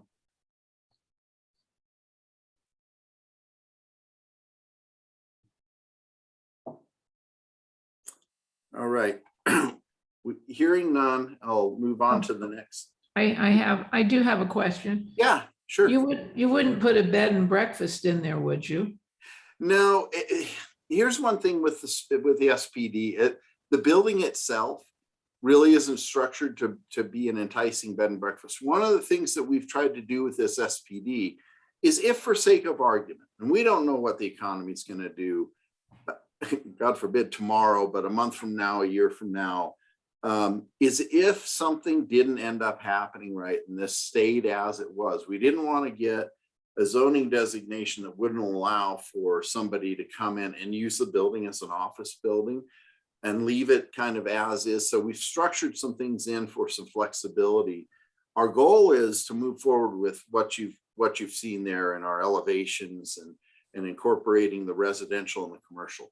But we've tried to retain some flexibility. Bed and breakfast, I don't think that that my client would have any problem pulling that out. I think You've got a recording studio that would have to be specially built because they get very loud. I mean, you'd have to do a lot of insulation with that. And if you'd probably have to put in some special wall things. You'd want the acoustics to be good. I know for years and years there was one at Mount Rose Street in Plymouth, the Granny's house, that was a converted old house. Right, but that was the whole thing. You've got residential with this. Yeah, that recording studio was the house. Yeah. I mean, it seems you could do like things with hours of operation too, if there are concerns about that. And that's what we tried to work with any live entertainment, is cutting off any indoor and especially cutting off any outdoor even earlier. Right. I mean, what I'm saying is, it doesn't seem like you need those kinds of things for this kind of a building. I mean, there's broadcasting. I mean, you know, I don't know, you're going to have caretaker quarters. It just doesn't make sense to me unless somebody's going to remodel 2 units or something. I mean, you wouldn't have TV broadcasting. Okay. I mean, I just can't fathom that because it looks like it's kind of a nice little area with residential and commercial. And that's what we're trying to bring in. Those, I've written those three down. Excuse me, I got a frog in my throat now. Broadcasting, the bed and breakfast, and the recording studio as questionable ones. And those are things that we can talk to Grace Whited about. She's our planner on this case. Kyle Chisholm was the planner before, but he left and she's been transferred over to this. So I've been going with her, working on language of this, and we've been massaging some of these, try and get it so the sensitivity is there. Are there any others that people see as kind of a raise your hand question mark? Why would, I mean, I guess I'm just looking at the drawing that you had for the area, and it sounds very nice. I mean, it sounds really, very compatible, but I don't know why you'd want certain things in there. Well, just because there's a use that is allowed doesn't mean that it'll get used. I think a lot of them, in terms of the broadcasting, I know like radio stations can broadcast out of different buildings, and that might not be so far-fetched. I don't know if they need any specialized equipment to broadcast their signal, but I think there's one up across from, I guess, what's going to be old Hvac here very, very soon. That's been there for years. It's a pretty nondescript building. But these are things that we can talk to the planner with the city about, and also we'll be going to planning commission and trying. They may have some others that they may say, hey, this type of use I just see as probably not necessary to have on the list. Well, thank you. The one that came across me, public transit or school bus shelter was one that we hadn't pulled out before, but they tend to be a little bit more consumptive of space, so that one may make sense to put on the prohibited list, because it'll probably never get used as something like that. There's actually a bus stop right in front of that building, so. There is, yeah, and that wouldn't account to public transit or school bus shelter. This is more like kind of the storage of buses or pickup, instead of just being a bus stop. And that's one of the positives that we have with this, with the residential coming in. We're going to be working with unit sizes that are generally below 1,000 square feet. And there may be a number of people here that choose not to have a car because you have transit right there in Route 16 that can take you to the city center and can take you all over the community and try and get our bus system. If gas prices don't get people out of their cars, then maybe proximity bus station combined with gas prices will. Jerry has a question. Yes. Well, if I may change the subject just slightly, I was very interested in the fact that you're proposing use of a roof for outdoor recreation or whatever the designation is. And I was I'm personally very glad to see someone start to think about that. I wonder what type of special considerations you have to deal with in order to do that. Part of them that we've talked about with staff is concerns about when you need to leave the roof area. And the roof area, I think we have 10 o'clock, and then also the lighting, and basically any lighting that would be a little bit taller and potentially visible where it might spread a little bit, that would have to be turned off. I believe we have 10 o'clock as well. And that any lighting that we do remain on, it would have to be at or below the parapet height, which we believe is 4 feet in height. So you can have some safety and security lighting. If someone has to go and walk out there, you'd have a little lighting. It wouldn't be pitch black. But those are some of the considerations that we had, just things getting too noisy up there, being later hours, that we'd have some limitations on hours of use of that because you do have residents around you. And then also lighting concerns. Whenever you have any exposed lighting that's mounted a little bit higher, you want to make sure that it's appropriately shielded first and foremost, which is a requirement of code. But you also want to make sure that it's not blaring into people's bedrooms at all hours of the night too. Would this be an adult only area, or would there be child space? No, and we don't have any plans for restriction on being adult only. We do feel that we would have some children up there. I don't know that we'll have a playground area or tot lot or anything like that. It'll be more of a sitting and relaxing area, we'd anticipate. The nice thing about this neighborhood is it's very walkable. There are amenities that are a block and a half away, with the river and going along the river, and lots of recreational opportunities as you get down in this area and down towards downtown. So we've got sidewalks existing around the site. I've already talked to the school district because we would have some children anticipated to come out of here. The Safe Routes to School program is one that the city planners always think about. So I have had conversation with them, and I don't believe there's any issues or questions relative to walkability. Some of it's distance wise, because all the schools they'd be zoned for here are south of the river. That's a little challenging. All right, Jenny, you have a question. Yeah, and I know we need to move on. We're past 3 hours. I think it's our longest NAB meeting ever, but good presentation, exciting project. You know, one thing, I would keep the radio in. I think there's K-Wink is in a very small sound studio over on Wells next to a coffee shop. And I think, you know, we don't have a lot of radio licenses, but they can be very small and unobtrusive. The one issue I would maybe put in as a prohibition is residential condominiums. And having said that, I want to speak very much about how much I want to see more residential condominiums and how I think we need to change some of our codes related to prohibition of those, because I think it's a home ownership project that we need to start to get more and more in our community.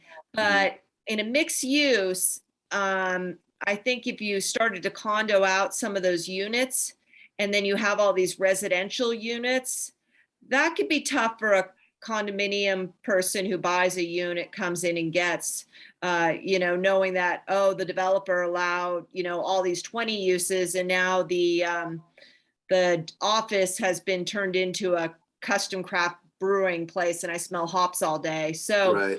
You don't have that in there. I would, in a mixed use project of this type nature, prohibit condominiums, residential condominiums, so that the overall ownership is always going to be foremost in how he balanced the interest of all of his tenants. And with that, I am about to lose battery from my computer, so I may not be around, but I'm going to try and get it back for our final case. Jenny, I appreciate that comment, and I'll talk to Todd Foster about that. I don't think there's any desire to go to a condominium nature. It kind of takes away from some of the single management and cohesive enforcement of rules as well, because all I listed was the lists of uses that are in the tables in the city code. That's kind of a little idiosyncrasy that we could definitely add that in for specific, but I will talk to the applicant about that. Okay, thank you. Thanks, Jenny. Anyone else on the uses? I just have some very short last slide. We believe that the project brings positives by reuse and repurposing of the existing building, creating more street activity and vitality in an appropriate location, and limit certain uses in sensitivity to existing and future residents too, because we will have residents here as well. So with that, I'll close my presentation and be available for any questions you may have. Great, thank you, Dave. Any other questions?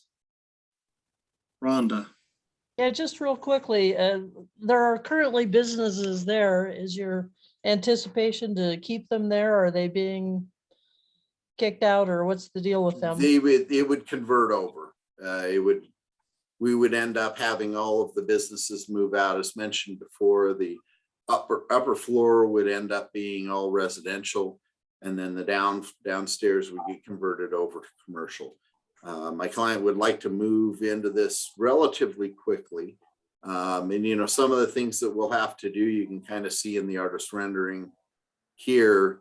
These street trees that are computer generated here right now, we've got parkway planters, but we've got no trees in them. So there's going to be some dress up to it, but the uses that are in there right now would get converted out, and construction and refurbishment of this particular building and trying to bring it to a little bit more of a modern feel, and with outdoor dining and things like that is where we'd be going.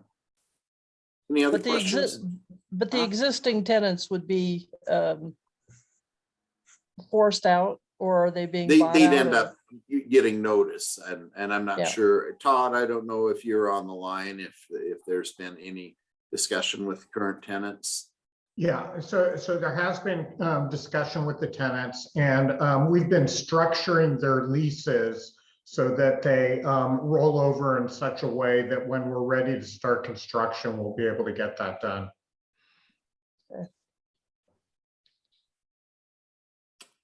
Any other questions? Any other questions? Dave, do you mind emailing me your presentation? Or you can send it to nabs@reno.gov or my personal, just set it to the record. nabs@reno.gov. Yeah. Good. I will do that. I'll send it over as a PDF. It's not huge as a PowerPoint, but No problem. it'll come over a little smaller as a Perfect, PDF. thank you. Okay. Any other questions? Great, thank you, Dave, for your All right. time. Thank you very much. You have fun on your last one. I appreciate all the time you're putting in. All right, Take thank you, care. everybody. We're gonna move on to item 6.4, grab and go.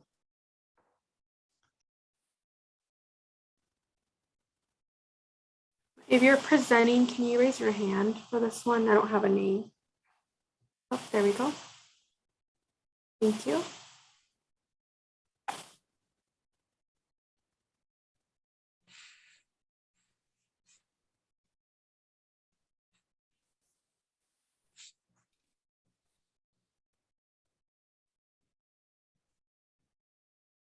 Hi, can you hear me? Yes. Yes. Hi, good evening. My name is Deep Singh. I'm the son of the applicant. I'm presenting on her behalf. I've been sitting here since 5:30 as well, so I'm going to keep this short, sweet, and simple.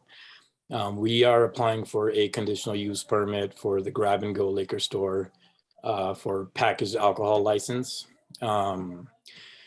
Just for a little background info, the Grab and Go store has been with the El Tavern Motel since the beginning, since we've owned it since 2004. Ever since then, we have rented out the store to another client, but due to COVID-19 around 2020 in March, they had to shut down because of the pandemic. And when the pandemic came about, they couldn't run the store anymore. So the store did stay inactive for 90 plus days. So having us to reapply for the alcohol license, tobacco license, and just a business license for the store itself. Now the store will be run by the owner, Gurpreet Kaur, who also runs the motel, the El Tavern Motel.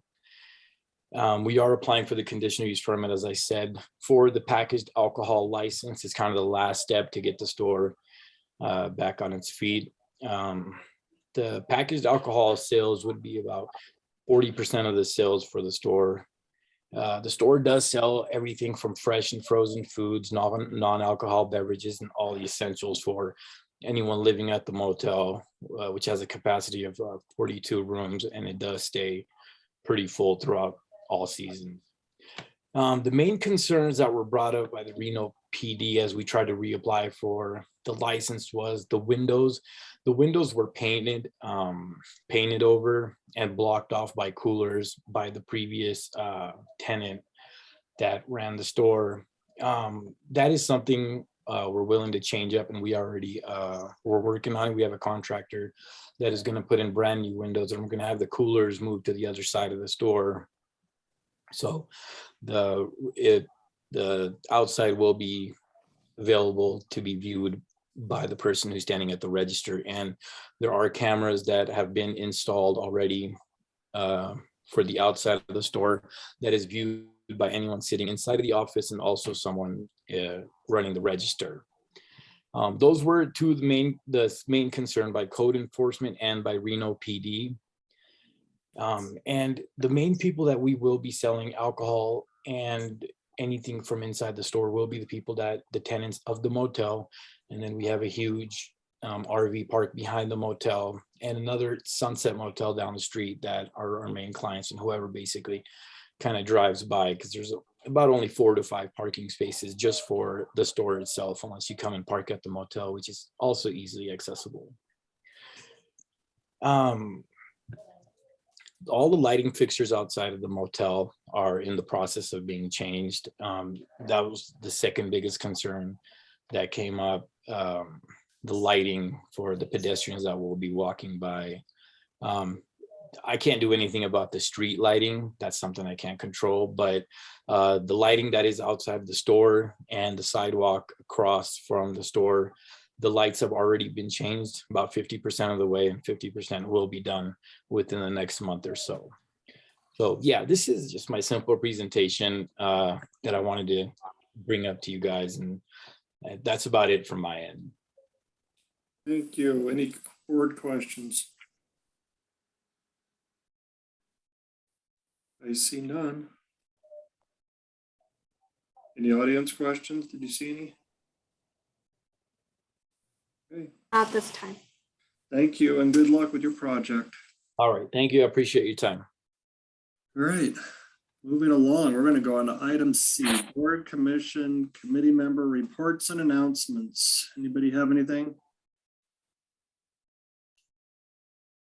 I'm going to take your silence as none, so move on to item D, future agenda items. I do have a few that Nick shared with me. So we have the RTC project updates. So they're going to present on the portions of California Avenue and Mayberry, so the reconstruction and multi-model improvements.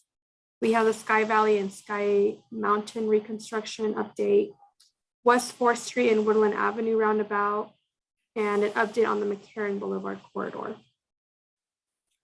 So those should be coming up. And then I also noted down the ones that we spoke today. So I will also share with Nick about the fire department for the high-rise issues discussion. And then bringing back Councilmember Breckus to B5, so the Rob Drive mining project. I know you said April or May, so I have that down. And then the Sierra Senior Care coming back to the agenda for next month. And then I will get back to Valerie on the ordinance for the burning. Right. Any board members have anything they'd like to add? All right, let's move on to item E, public comment.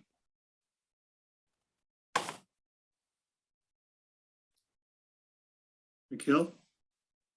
Yeah, so what did we vote to further conversation about the Mountain View rezoning in April or May? What's happening with that based off the conversation today?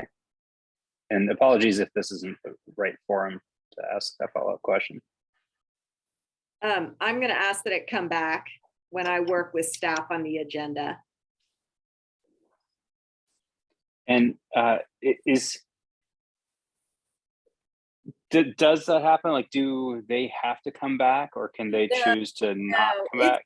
No, it's not a requirement that any of them come forward.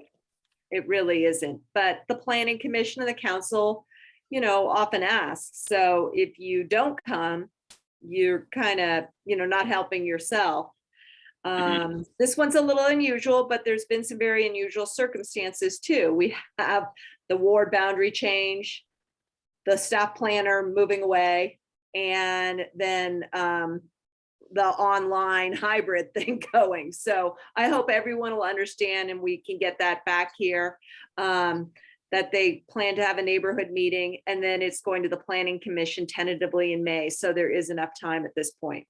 And I think that usually we do have a staff planner present some issues, and we had a stand-in staff planner today who wasn't able to answer and do their presentation.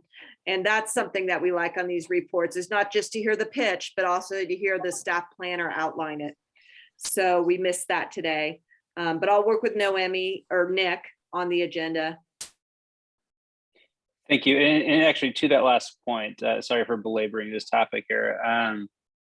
when the city planning, when the traffic planning was done for the Watt Street neighborhood, and the traffic flow and the narrowing of the lanes, was that done in consideration with the rezoning, or did the rezoning happen after those traffic studies? And is there an implication on those past traffic studies with the rezoning?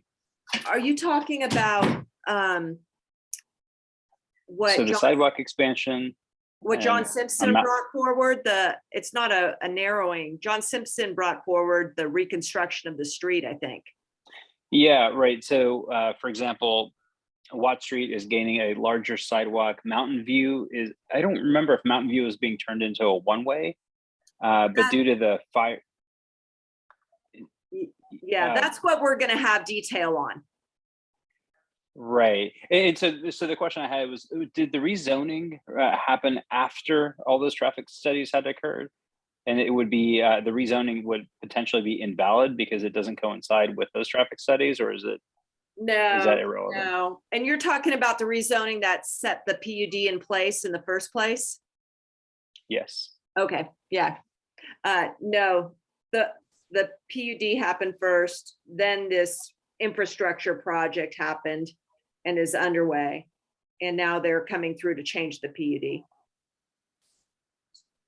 But we'll ask a planner to bring forward the timeframes for all this.